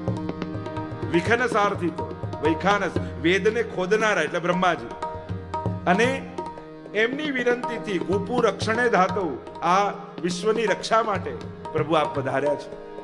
અનેક પ્રકારથી જો પ્રભુના કૃપા કરવાના અનેક માધ્યમ છે, એ દરેક માધ્યમની વાંછના યાચના ગોપીઓ કરે છે. પ્રભુ દ્રષ્ટિ દ્વારા કૃપા કરે, મુખ દ્વારા કૃપા કરે, ચરણ દ્વારા કૃપા કરે, હસ્ત દ્વારા કૃપા કરે. આ એક વસ્તુની આકાંક્ષા ગોપીઓ રાખે છે. પ્રભુ આપના ચરણ કમલની યાચના કરીએ છીએ. આપના ચરણ કેવા છે? તો ગોપીઓ ગાન કરતા બોલી, પ્રણત દેહિના પાપ કર્ષણમ તૃણચરાનુગમ શ્રીનિકેતનમ ફણિફણાર્પિતમ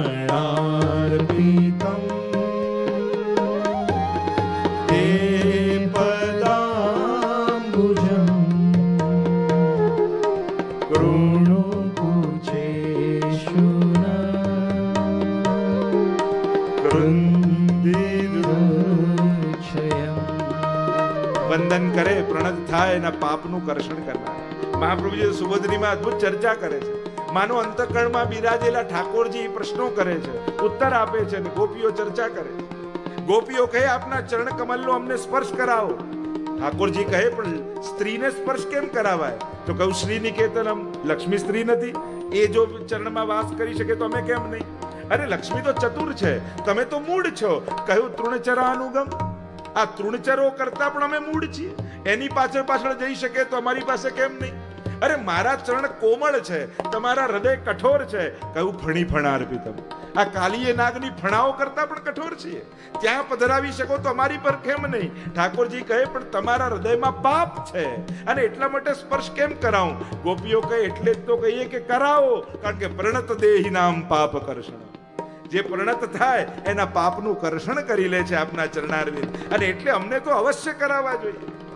ગાન કરતા કરતા અનેક પ્રકારની ચર્ચાઓ કરતા ગોપીઓ કહે કે જ્યારે સંધ્યાકાળનો સમય થાય અને ગાયોને ચરાવતા ચરાવતા આપ જ્યારે પાછા ગોકુળ પધારો, એ સમયે કેશ વિખરાયેલા હોય આપના, ગોરજ થી મંડિત થયા હો, અને ગોરજ થી મંડિત થયેલા આપ ગાયોને હંકારતા હંકારતા યો યો કરતા કરતા અધર પર વેણુ પધરાવી વેણુના સ્વર ભરતા, ક્યારેક વેત્રને ગોળ ગોળ હલાવી અને ગાયોને હંકારો, ક્યારેક સીધામાના કંઠા પર હાથ રાખો, ક્યારે ચૂત પ્રવાલ પર હસ્ત તપોત્લાબ્જ મોહરો ઉગી હોય આંબાની, કૂદકો મારીને તોડી લે, ઠાકોરજીને પાગમાં ખોસી લે, નોંધણું માથા પર બાંધ્યું હોય, કટી પર ઠાકોરજીએ પિતાંબર ખોસ્યું હોય, વેણુને વેત્ર રાખ્યા હોય, અને ગાયોને યો યો હંકારતા હંકારતા અટત યદ ભવાન અન્નિકાનનમ ત્રુટિર્યુગાયતે ત્વામ પશ્યતામ.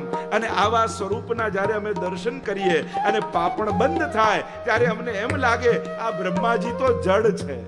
પાપણ કેમ બનાવી? કારણ કે આટલો સમય પણ યુગ વીતી ગયો હોય એવો વિરહ અમને થાય છે. અમે જીવી નથી શકતા આપને જોયા વગર.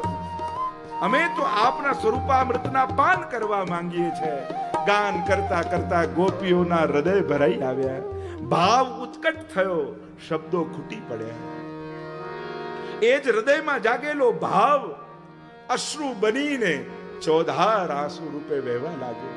ઇતિ ગોપ્યઃ પ્રગાયંત પ્રલપંતશ્ચ ચિત્રધા રુરુદુઃ સુસ્વરમ રાજન કૃષ્ણ દર્શન લાલસા. એકમાત્ર કૃષ્ણ દર્શનની લાલસાથી ગોપીઓ જોર જોરથી રડવા લાગી. બધા સાધનો છૂટી ગયા, મદ ઓગળી ગયો. પ્રભુ વગર જીવન સંભવ નથી. નિસ્સાધનતા આવી. પ્રભુએ જોયું મદ ઓગળ્યો છે, હું જ જીવન બન્યો છું, મારા સિવાય કાંઈ ચાલે એમ નથી, એટલે હવે મારે જ મળવું પડશે. આપણને ભગવાન કેમ મળતા નથી? એનું એક કારણ એ છે કે આપણને ભગવાન ન મળે તો એ ચાલી જાય છે. જે દિવસે ભગવાન વગર નહીં ચાલે એ દિવસે મજબૂર બનીને સામે પ્રગટ થઈ જશે. એમ થાય કે ભગવાન સિવાય હવે કાંઈ ન ચાલે, એ જ મારો પ્રાણ છે, એ જ મારો જીવન છે. ત્વયી ધૃતાસ્વત્વામિ, તમારે કારણે અમે પ્રાણોને ધારણ કર્યા છે. એક વાર સામે આવીને કહી દો તમારી જરૂર નથી, હમણાં દે છોડી દઈશ. કૃષ્ણ દર્શન લાલસાથી ગોપીઓ રડી રહી છે. અને એ જ સમયે તાસામાવિર્ભૂત ચૌરી સ્વયમાન મુખાંબુજઃ પીતાંબર ધરસ્ત્રગ્વી સાક્ષાન મન્મથ મન્મથ. એક કામદેવને મથનારા પરમાત્મા, કામદેવ જોડે યુદ્ધ ચાલી રહ્યું છે 5 અધ્યાયમાં, હરાવ્યો કામદેવને, એને મથનારા પરમાત્મા પીતાંબર ધારી ગોપીઓના પરિકરની મધ્યમાં પ્રગટ થઈ ગયા.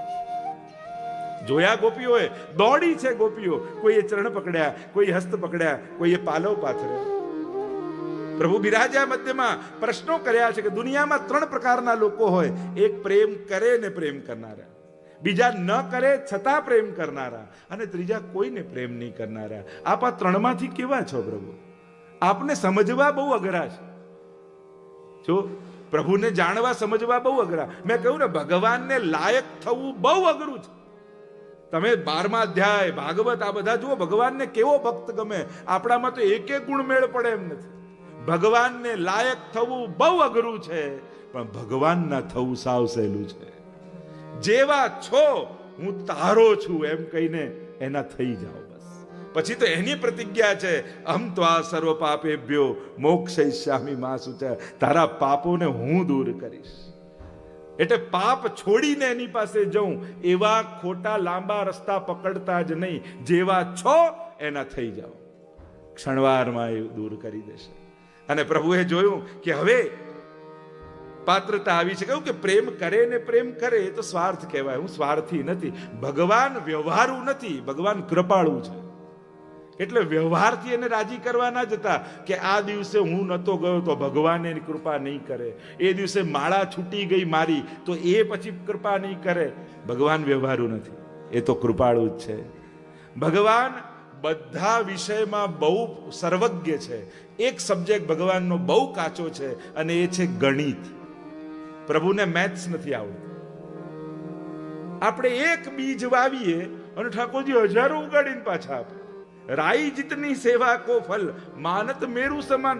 આટલું કાચું ગણિત છે ભગવાનનું. બોલો, આ તો સારું થયું કે આપણે બધા માળા કરતા થયા ને ભગવાનને ગણિત શીખવાડ્યું કે 3 માળા કરો તો આટલું આપવું, 11 માળા કરીએ તો આટલું આપવું, 1.25 લાખ જપ કરો તો આટલું આપવું. બાકી ભગવાનને આવડતું જ નહોતું. આ તો આપણે બધા ગણીને ભગવાનને ગણતરી કરતા શીખવાડી દીધું કે અચ્છા આવું કરવાનું હોય. હું તો ભોળો, મને તો ખબર જ નહીં.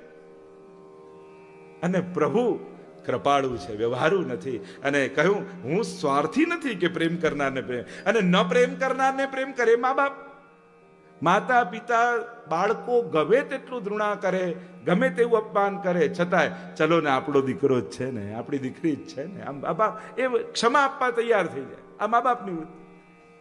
અને પ્રભુ કહે કે હું આ કસામાં નથી આવતો, હું તો પ્રેમની મૂરત છું. હું પીગળું, ભક્તને દુખી જોઈને પીગળું. પેલું કહ્યું ને કે બળે છે દોરો અને પીગળે છે મીણ. આવું કેમ? બળે છે દોરો તો મીણ કેમ પીગળે? મીણબત્તીને પૂછ્યું તો કહું જેને દિલમાં વસાવ્યો હોય, બળતો હોય ને તો એને જોઈ ન શકાય, આપણું હૃદય પીગળી જ જાય. એમ ભક્તો તો ભગવાનના હૃદયમાં વસે છે અને ભક્તોને દુખી જુએ તો ભગવાન આપમેળે પીગળી જતા હોય છે. હું તો પ્રેમની મૂર્તિ છું. મહારાષ્ટ્રનું દાન પરમાત્માએ કર્યું છે. શરદની રાત્રિ છે અને એક ગોપીઓનો હસ્ત પકડ્યો છે. દ્વે દ્વે ગોપી બીચ બીચ માધો, રાસ વિલાસ કહે કર પલ્લવ. અને ઠાકોરજી યમુનાજીના તટ પાસે બેઠા બેઠા જ, કોઈ ઊભા ના થતા. આશા ભર્યા તે અમે આવ્યા ને મારે વાલે, રમાડ્યા રાસ રે આવેલ આશા ભર્યા. આજકાલ છે ને ચાલે છે નવો ટ્રેન્ડ, બેઠા ઘરમાં. હમણાં બેઠા ઘર, ઊભા થશો તો વિવાહ નહીં થાય. રમાડ્યા રાસ રે આવેલ આશા ભર્યા. બધા ઊભા થશો, સમય નહીં રહે વિવાહ માટે. થોડા આગળ આગળ લાગશે. હાલો પાછળ વાળા પાછળ જ રહેજો.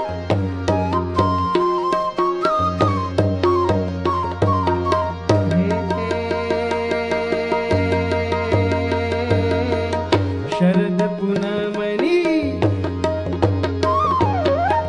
શરદ પૂનમની રાતડીને કાંઈ ચંદ્ર ચડ્યો આકાશ રે આવેલ આશા ભર્યા.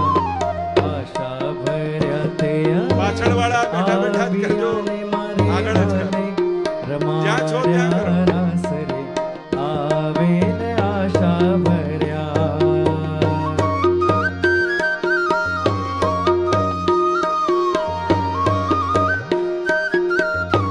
જય હો.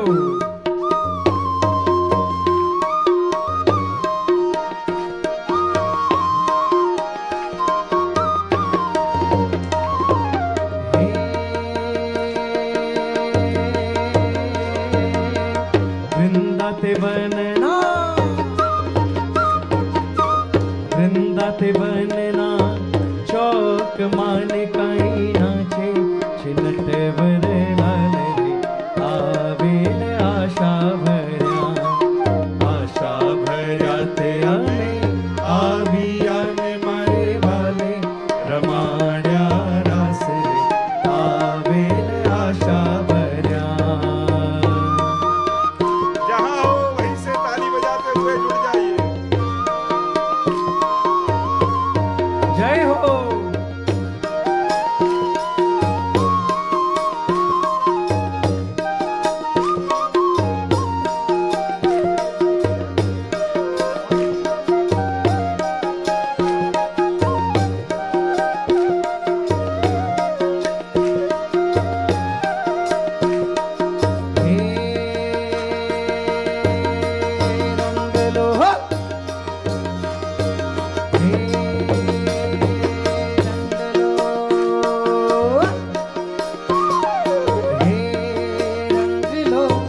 જમકાલિંદીને ઘાટ છોગાડા તારા, ઓરે છબીલા તારા, ઓરે રંગીલા તારા, રંગભેરું જુએ તારી વાટે રંગલો.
નંદલાલા હે ગોપાલા, દીન દયાળા કૃષ્ણ કૃપાળા, રૂપ રસાલા મતવા, ચિતડું ચોરી મટકી ફોડી, ક્યાં ગયો દોડી ગિરધારી, હે મુરલી વગાડી સૌને જગાડી, માય લગાડી મોરારી રે જીરે, માય લગાડી મોરારી રે જીરે, માયા લગાડી મોરારી.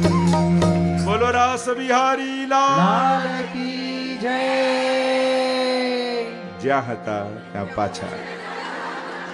આશા ભર્યા તે અમે આવ્યાને મારે વાલે, રમાડ્યા રસ રે આવેલ આશા ભર્યા, આશા ભર્યા તે અમે આવ્યાને મારે વાલે, રમાડ્યા રસ રે આવેલ આશા ભર્યા. શરદ પાછા જલ્દીથી પૂનમ પોતપોતાના સ્થાને. રાતડીને કાંઈ ચંદ્ર ચઢ્યો આકાશ રે આવેલ આશા ભર્યા, આશા ભર્યા તે અમે આવ્યાને મારે વાલે, રમાડ્યા રાસ રે આવેલ આશા. બોલો કૃષ્ણ કનૈયા લાલ કી. કી જય. મહારાસનું દાન પરમાત્માએ બ્રજ ભક્તોને કર્યું, અલ્પાનંદ પૂર્ણ બન્યો, જીવાત્માએ પરમાત્માનો અનુભવ કર્યો. અનેકવિધ લીલાઓના આગળ વર્ણન છે ને આપણે તો છેક વિવાહ સુધી જવાનું છે. હજી તો પ્રભુ બ્રજમાં બિરાજી રહ્યા છે. અનેકવિધ પ્રકારની આગળની સંક્ષિપ્તમાં કથાને શીઘ્રતાથી જોઈ અને વિવાહના પ્રસંગ તરફ આપણે આગળ જઈએ. પ્રભુ કૃપાનું દાન કરી રહ્યા છે. સુદર્શન ઉદ્ધારની કથા આવી, આગળ શંખચૂડ ઉદ્ધારની કથા આવી, આ યુગલ ગીતની કથા આવી. વેણુ ગીત અને યુગલ ગીત આ વિશેષ રૂપે છે. જ્યારે પ્રભુ વનમાં પધારે છે ત્યારે દૂરદર્શન અને દૂર શ્રવણ આ બંને શક્તિ આપી પ્રભુ વનમાં જ્યારે ગાયોને ચરાવતા હોય છે ત્યારે ગોકુળમાં ગોપીઓને એના દર્શન થાય છે. સુબોધનીજીમાં મહાપ્રભુજી અદ્ભુત રીતે રસદર્શન કરાવે છે. વેણુ ગીત પુન યુગલ ગીત કી રસ બરખા બરખાઈ, પ્રગવટ ભય માર્ગ રીત દિખાય. ત્રણ પ્રકારની સુધા ઠાકોરજી વહાવે છે. દેવ ભોગ્યા, ભગવદ ભોગ્યા અને સર્વા ભોગ્યા. અદ્ભુત વેણુ ગીત અને યુગલ ગીત કોઈ વાંસળી વગાડવાનો પ્રસંગ નથી. વેણુના માધ્યમથી ભગવાન સ્વસુધાનું દાન કરે એની આ લીલા છે. આવો એક શ્લોક ગાન કરીએ. બાહુ કૃત વામ કપોરો વલ્ગીત ભ્રૂ અધરાર્પિત વેણુ કોમલાંગુલિ આશ્રિત માર્ગમ ગોપ્યૈરયતિ યત્ર મુકુંદ અતિરે આનંદ ભર્યા આવો મારે અંગે શ્યામ સુંદર બેઠા છો સંગ મુખડું જોયા વિના પાણી નવ પીવું રસિક સુંદર જોઈ જોઈ જીવ. વામ બાહુ કૃત વામ કપોલો, ડાબા ખભા ઉપર ડાબો ગાલ નમાવી, અધરાર્પિત વેણુ, વેણુને અધરાર્પિત કરી અને કોમળ આંગુળીઓ દ્વારા છિદ્રોને ભરતા પ્રભુ સુધાને વહાવે છે.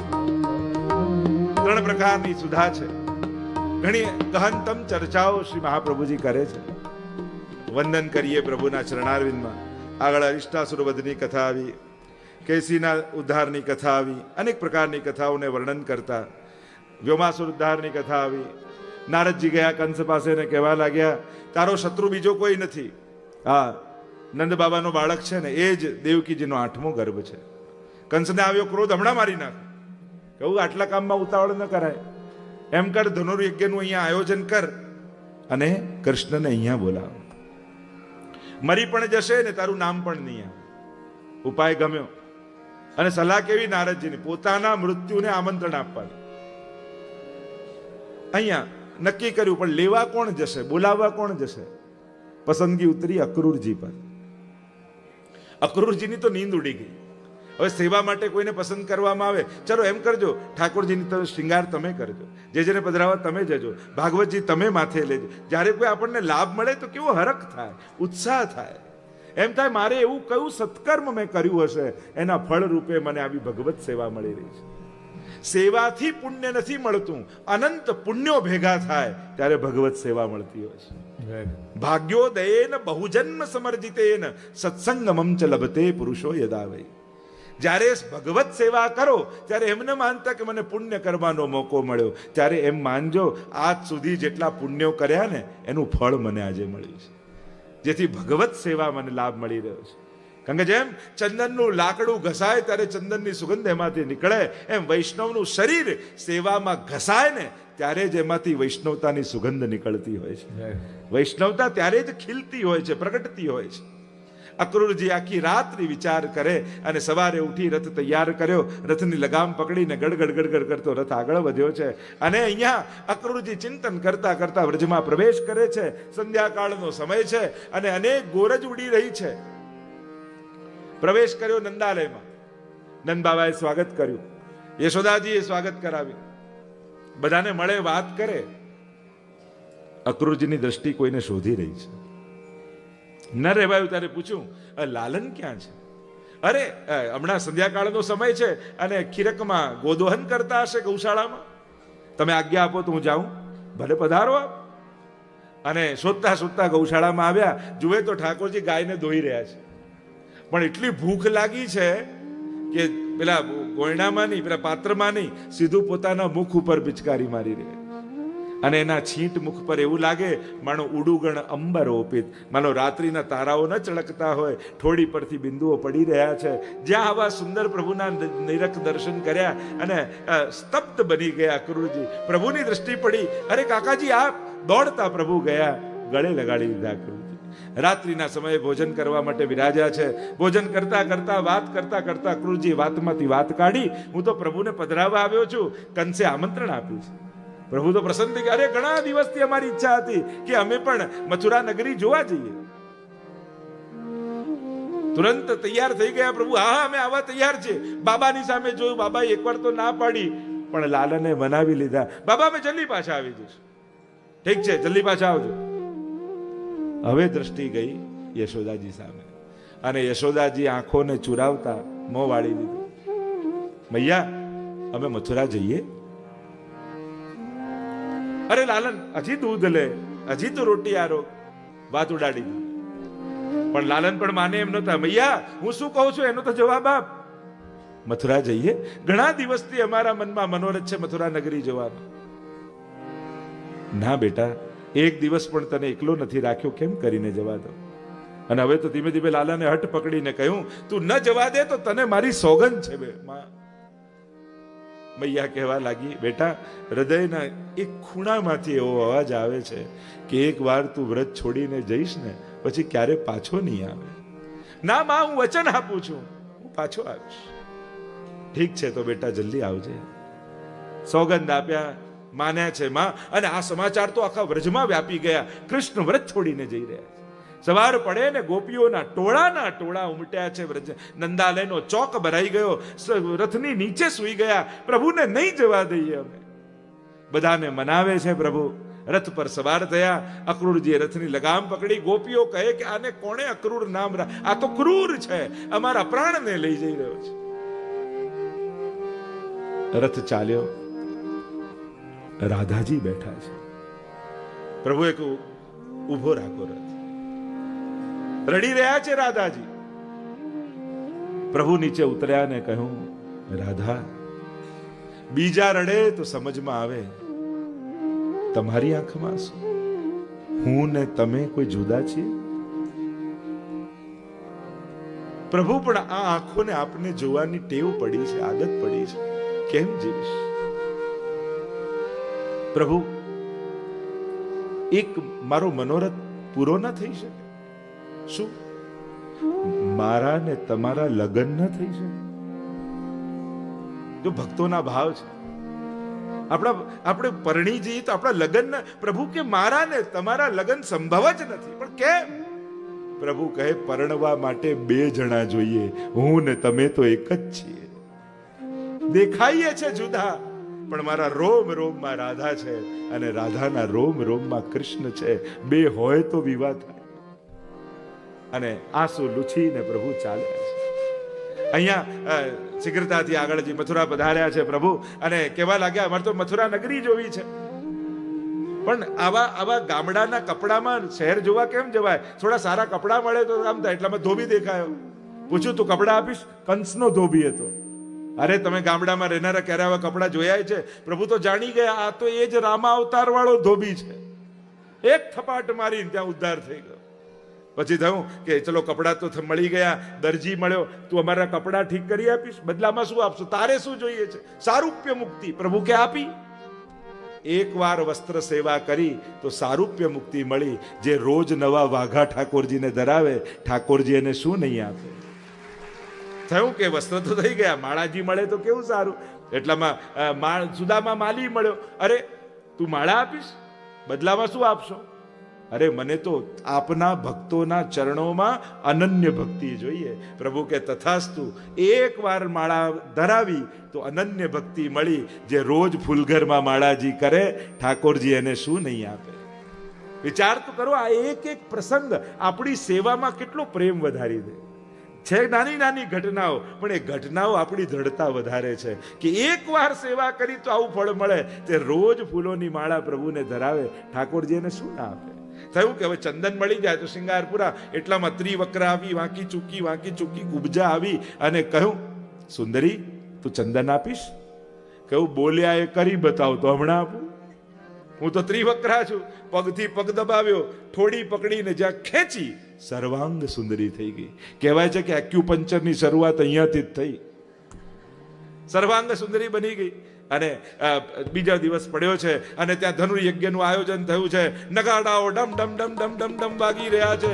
દુંદુબીઓના સ્વર ભરાઈ રહ્યા છે. ભગવાન અને દાઉજી રંગ મંડપમાં પ્રવેશ કરવા જાય. કુલિયાબીડ હાથી મળ્યો, પકડ્યો સૂંઢથી, ગોળ ગોળ ગોળ કરીને ફેંક્યો. ઉદ્ધાર થયો. ચારે બાજુ જય ઘોષના ધ્વનિઓ થવા લાગ્યા. અંદર પ્રવેશ કરે, મચાન પર કંસ બેઠો છે. સ્વલ, તોષલ, કૂટ, ચાણૂર, મુષ્ટિક બધા જ છે. અને જ્યાં આવ્યા છે ચાણૂર અને મુષ્ટિક, બંનેને પકડીને પછાડ્યા. બંનેનો ઉદ્ધાર. સલ, તોષલ, કૂટ આવ્યા, પકડીને ફેરવ્યા છે. કહ્યું છે વો રહા કંસ. ભગવાને કૂદકો માર્યો, પછાડ્યો કંસને. જ્યાં છાતી પર બેસીને મારવા જાય એવો ભય લાગ્યો, ત્યાં જ મૃત્યુને પામી ગયો. બોલો મથુરાધીશ કી જય. કંસનો ઉદ્ધાર થયો. ઉગ્રસેનને રાજા બનાવ્યા. અસ્થિ અને પ્રાપ્તિ રડતી રડતી પિતાને ત્યાં ગઈ છે. નંદ બાબાને કહ્યું કે હવે અમે પાછા નહીં આવીએ. માના વિરહનું વર્ણન આવ્યું છે. અને અહીંયા પ્રભુ જનોયાદી સંસ્કાર થયા. સાંદીપનીના આશ્રમમાં 64 દિવસમાં 64 વિદ્યાને પ્રાપ્ત કર્યા. અહીંયા યશોદાજીના અને ગોપીઓના વિરહનું વર્ણન, પ્રભુના વિરહનું વર્ણન આવ્યું. ઠાકોરજીના જન્મ દિવસનો સમય છે. રાજા મહારાજાઓ વધાઈ આપવા માટે આખો મહેલનો હોલ ભરાઈ ચૂક્યો છે. અને ચારે બાજુ ઉદ્ધવજી ગોતે ને ક્યાંય પ્રભુ દેખાતા નથી. અરે જન્મ દિવસનો આવો મંગલ પ્રસંગ પ્રભુ છે ક્યાં? આખા મહેલમાં ફરી વળ્યા, છત ઉપર ગયા અને જુએ તો ગોકુલ તરફ દ્રષ્ટિ કરીને પ્રભુ અશ્રુપાત કરી રહ્યા છે. ઉદ્ધવ કહે, પ્રભુ આ શું? હવે મંગલ દિવસે આપની આંખમાં શું? ઉદ્ધવ મોહે બ્રજ બિસરત નહીં. બ્રજ ભૂલાતું નથી ઉદ્ધવ. નંદ બાબાને માતા યશોદાજી સાંભળે મમતાની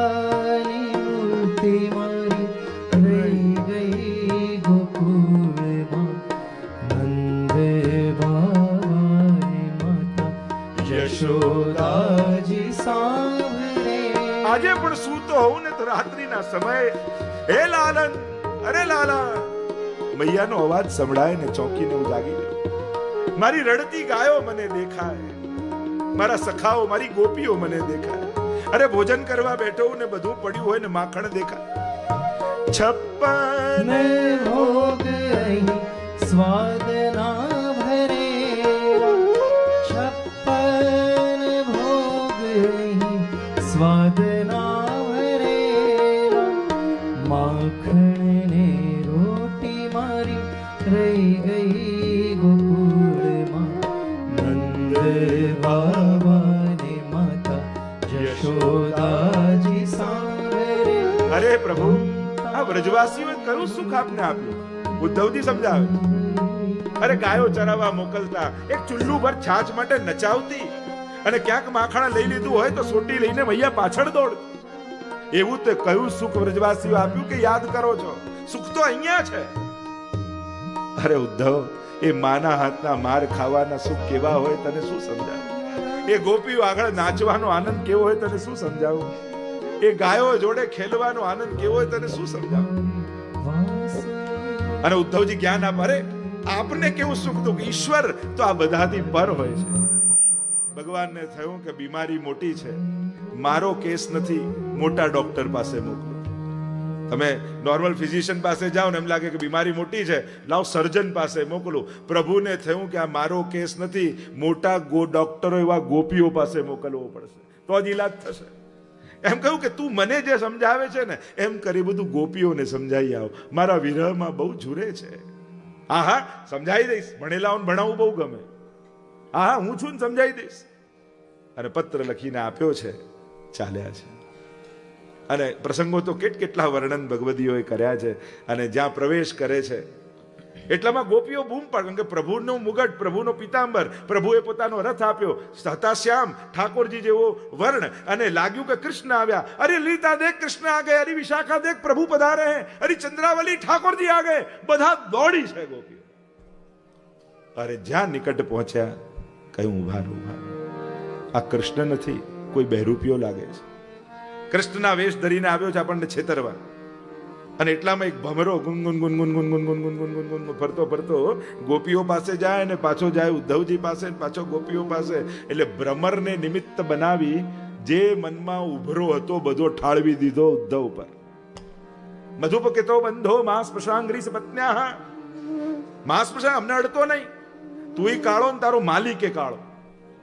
અને ત્યાં મથરા અમારી શોકના ગળામાં રહેલી ફૂલોના પરાગને અડીને તારા પગમાં ચોંટ્યા છે, બેસીને આવેલો છું. તારો માલિકે કોઈનો થયો નથી, તુંય કોઈનો નથી થવાનો. અરે પેલા બાલીએ શું કર્યું, કેવો છુપાઈને માર. અને બહુ સુંદર વર્ણન બધું જ સંભળાવ્યું. પાછી રડવા લાગી ગોપીઓ. ગમે તેવો હોય પણ એના વગર જીવવું સંભવ નથી, એ જ અમારો પ્રાણ છે. સમજાવ્યા છે ગોપીઓને. ગોપીઓએ અનેક પ્રકારની વાતો કરતા, ઉદ્ધવ અમારો ઠાકોરજી સંધ્યાકાળનો સમય છે, હમણાં આવતો હશે. ઉદ્ધવ કે પણ હું મથરાથી એમને મળીને સંદેશો લઈને આવ્યો છું. મથરા વાળો તારો હશે, અમારો કૃષ્ણ તો પ્રતિજ્ઞા લઈને બેઠો છે, વૃંદાવનમ પરિત્યજ્ય પાદમેકમ ન ગચ્છતિ. બ્રજને છોડીને ડગલું બહાર જતો નથી. પણ હું બ્રજથી મથુરાથી સંદેશો કૃષ્ણનો જ લઈને આવ્યો છું. એ તારો કૃષ્ણ, અમારો તો સંધ્યાકાળનો સમય થયો ને, હમણાં ગાયોને લઈને આવતો હશે. જો ઉદ્ધવ પાદરે નજર કર, હમણાં વેણુના સ્વર રેલાશે. અને જ્યાં વેણુના સ્વર વાગ્યા, ઉદ્ધવના કાન ઊંચા થઈ ગયા. આ તો ખરેખર જો હમણાં નંદ બાબાની મોટી મોટી ધોળી ગાયો આવશે અને ટન ટન ટન ટન ગળામાં બાંધેલી સોનાની ઘંટડીઓના સ્વર રેલાવા લાગ્યા. જો આ ધૂળની ડમરીઓ ઉડી રહી છે ને, હમણાં અમારો કૃષ્ણ દેખાશે. અને જ્યાં ધૂળની ડમરીઓ ખસી, મધ્યમાં વેણુ વગાડતા કૃષ્ણના ઉદ્ધવને દર્શન થયા. ચોંકી ગયા ઉદ્ધવજી. અરે મથુરા એમને મૂકીને આવ્યો ને આ કોણ? જ્ઞાન ભક્તિના રંગે રંગાયો. મનમાં વિચાર આવ્યો, સર્વ ખલયદમ બ્રહ્મ ભણ્યો હતો કે બધે બ્રહ્મ છે. અને અનુભૂતિ કરવામાં, સાધનાઓમાં જીવન વ્યતીત કરી દીધું. પણ આ ભક્તોમાં તો એવી તાકાત છે કે જ્યાં માથું નમાવે ત્યાં કૃષ્ણએ પ્રગટ થઈ જવું પડે, જ્યાં આંગળી ચીંધે ત્યાં કૃષ્ણએ અનુભવ કરાવવો પડે. એવા એમના પ્રેમની તાકાત છે. પ્રેમના રંગે રંગાયા. જવાનો સમય થયો. કહ્યું લાવ છેલ્લે રાધાજીને મળતો જાઉં. કહ્યું ક્યાં છે? એ વૃક્ષ નીચે આંખો બંધ કરીને બેઠા એ રાધા છે. આવ્યા ઉદ્ધવજીને કહેવા લાગ્યા, હું કૃષ્ણ પાસે જાઉં છું, કોઈ સંદેશો છે? ત્યારે રાધાજીએ ધીમે રહીને નેત્રો ખોલતા ઉદ્ધવને કહ્યું કે ઉદ્ધવ મારી આંખોમાં જો. અને જ્યાં નેત્રો ખોલ્યા સાક્ષાત શ્યામ સુંદરના દર્શન રાધાજીના નેત્રોમાં થઈ ગયા. થયું કે આ રાધા અને કૃષ્ણ જુદા દેખાય, પણ કૃષ્ણ રાધાનું હૃદય છોડીને ક્યારે જઈ શકે એમ નથી. પ્રેમના રંગે રંગાયેલા ઉદ્ધવ આવ્યા કૃષ્ણ પાસે અને પ્રભુ સભામાં પીતાંબર ધરીને બિરાજમાન છે, એકાંત છે, કોઈ નથી. અને પ્રભુ નેત્રો બંધ કરીને બેઠા છે. કહ્યું, અરે પ્રભુ અહીંયા શું કરો છો? આપને પ્રેમ કરનારા તો બ્રજમાં રહે છે, એ રાધાજીને છોડીને એકલા કેમ જીવી શકો છો? અને ત્યારે પ્રભુએ કહ્યું, ઉદ્ધવ મારી સામે જો. અને જ્યાં પીતાંબર કાઢ્યું, રોમ રોમમાં રાધાજીના દર્શન થઈ ગયા. થયું કે રાધા માં કૃષ્ણ છે, કૃષ્ણમાં રાધા વિરાજે છે. દેખાય બે છે, તત્વથી તો એક રૂપ છે, પ્રેમ રૂપ છે. આમ અનુભવ કરાવ્યા છે. આગળ અનેક પ્રકારની કથાઓના વર્ણન આવ્યા છે. અહીંયા જ્યારે 17 વાર ચઢાઈ કરી, અસ્થિને પ્રાપ્તિ ગઈ, જરાસંધ પાસે 17 વાર ચઢાઈ કરી, 18મી વાર કાળયવન આવ્યો. અને કાળયવન આવ્યો તો ભગવાન છોડીને ભાગ્યા. રણ છોડીને બોલો, રણ છોડ ભગવાન કી જય. ગિરનારની ગુફામાં મુચુકુંદ મહારાજ સૂતા છે અને પીતાંબર પોતાનું ઓઢાડ્યું. વરદાન હતું, જે ઉઠાડે બળીને ભસ્મ થાય. અને કાલિયવનને થયું કૃષ્ણ સૂતા છે, જ્યાં ખેંચ્યું આંખમાંથી અગ્નિ નીકળી, બળીને ભસ્મ થયો. આવ્યા છે અહીંયા પ્રભુ પધારે છે અહીંયા દ્વારિકા. અને વિશ્વકર્માજીને આજ્ઞા કરી કે દ્વારિકાની રચના કરો. સુવર્ણમય દ્વારિકાનું નિર્માણ કરવાવ્યું છે. દાઉદજીના વિવાહની કથા આવી. રેવતના રેવતીજી સાથે દાઉદજીના વિવાહ થયા છે. પ્રભુના વિવાહનો પ્રસંગ આવ્યો. અને પ્રભુના વિવાહનો પ્રસંગ ત્યાં ભીષ્મક રાજા વિદર્ભ દેશના નક્કી કર્યું છે રૂક્ષ્મણીજીનું શિશુપાલ જોડે. પણ રૂક્ષ્મણીજી સ્નેહ તો કૃષ્ણને કરે છે. કહ્યું તો કહી દો ને એમને. કઈ રીતે કહું? તો કે પત્ર લખો. અને પત્ર લખતા વિચાર કરે છે કે શું લખું. સંબોધન અને વિરામ બહુ મહત્વનો. પહેલી વાર લખું છું તો પ્રિય કેમ લખું? પરણી નથી તો નાથ કેમ લખું? શ્રુત્વા ગુણાન ભુવન સુંદર શૃણવતામ તે. અને પત્ર લખતા રૂકમણીજીએ વિનંતી કરી છે, પ્રભુ પધારો અને મારો સ્વીકાર કરો. વિનતી સુનિએ નાથ હમારી. વિનતી સુનિએ નાથ હમારી. હૃદયેશ્વરી હરિ હૃદય વિહારી. હૃદયેશ્વરી હરિ હૃદય વિહારી. મોર મુકુટ પીતાંબર ધારી. વિનતી સુનિએ નાથ હમારી. પ્રભુ સિંહનો ભાગ શિયાળ લઈ જાય તો અપમાન સિંહનું થાય. હું આપની છું. શિશુપાલ લઈ જશે તો બદનામી આપની થશે. દરેક સ્ત્રી 7 વસ્તુ જુએ, આપ તો 7માં શ્રેષ્ઠ છે. પ્રભુ આપના ચરણોની રજ બનવું છે, પધારો. નક્કી થયું અંબિકા પૂજન કરવા જશે ત્યારે હરણ કરીશું. રથની લગામ પકડી વૃક્ષની પાછળ પ્રભુ ઉભા છે. પૂજન કરીને એક એક પગથિયું ઉતરતા રૂક્ષ્મણીજી અને રથની લગામ ખેંચીને ગડ ગડ ગડ ગડ કરતો રથ આગળ વધ્યો. છેલ્લા પગથિયે રૂક્ષ્મણીજી આવ્યા. હાથ લાંબો કર્યો અને હાથમાં હાથ રૂક્ષ્મણીએ આપ્યો. હાથ ખેંચીને રથમાં લીધા. બોલે રૂક્ષ્મણી ભગવાન કી જય. બધા પોતપોતાના સ્થાને જ બેઠા રહેજો. ખૂબ આનંદપૂર્વક રૂક્ષ્મણી વિવાહનો આપણે આનંદ લેવાનો છે. અહીંયાથી કીર્તનો ગવાશે, તાળીઓ પાડીને આપણે સાથે ગાઈશું. અને સામેથી મનોરથી પરિવાર દ્વારિકાધીશ પ્રભુને વાજતે ગાજતે રૂક્ષ્મણીજીને વરણ કરવા માટે માધોપુરના માંડવે લઈને પધારશે અને વિવાહ ખેલના આનંદ કરીશું. સ્ક્રીન ઉપર તમને પ્રભુના દર્શન થશે. એટલે અહીંયાથી કીર્તનમાં ધોળમાં જોડાઈ અને દ્વારિકાધીશનું સ્વાગત કરો. બોલો દ્વારિકાધીશ કી જય.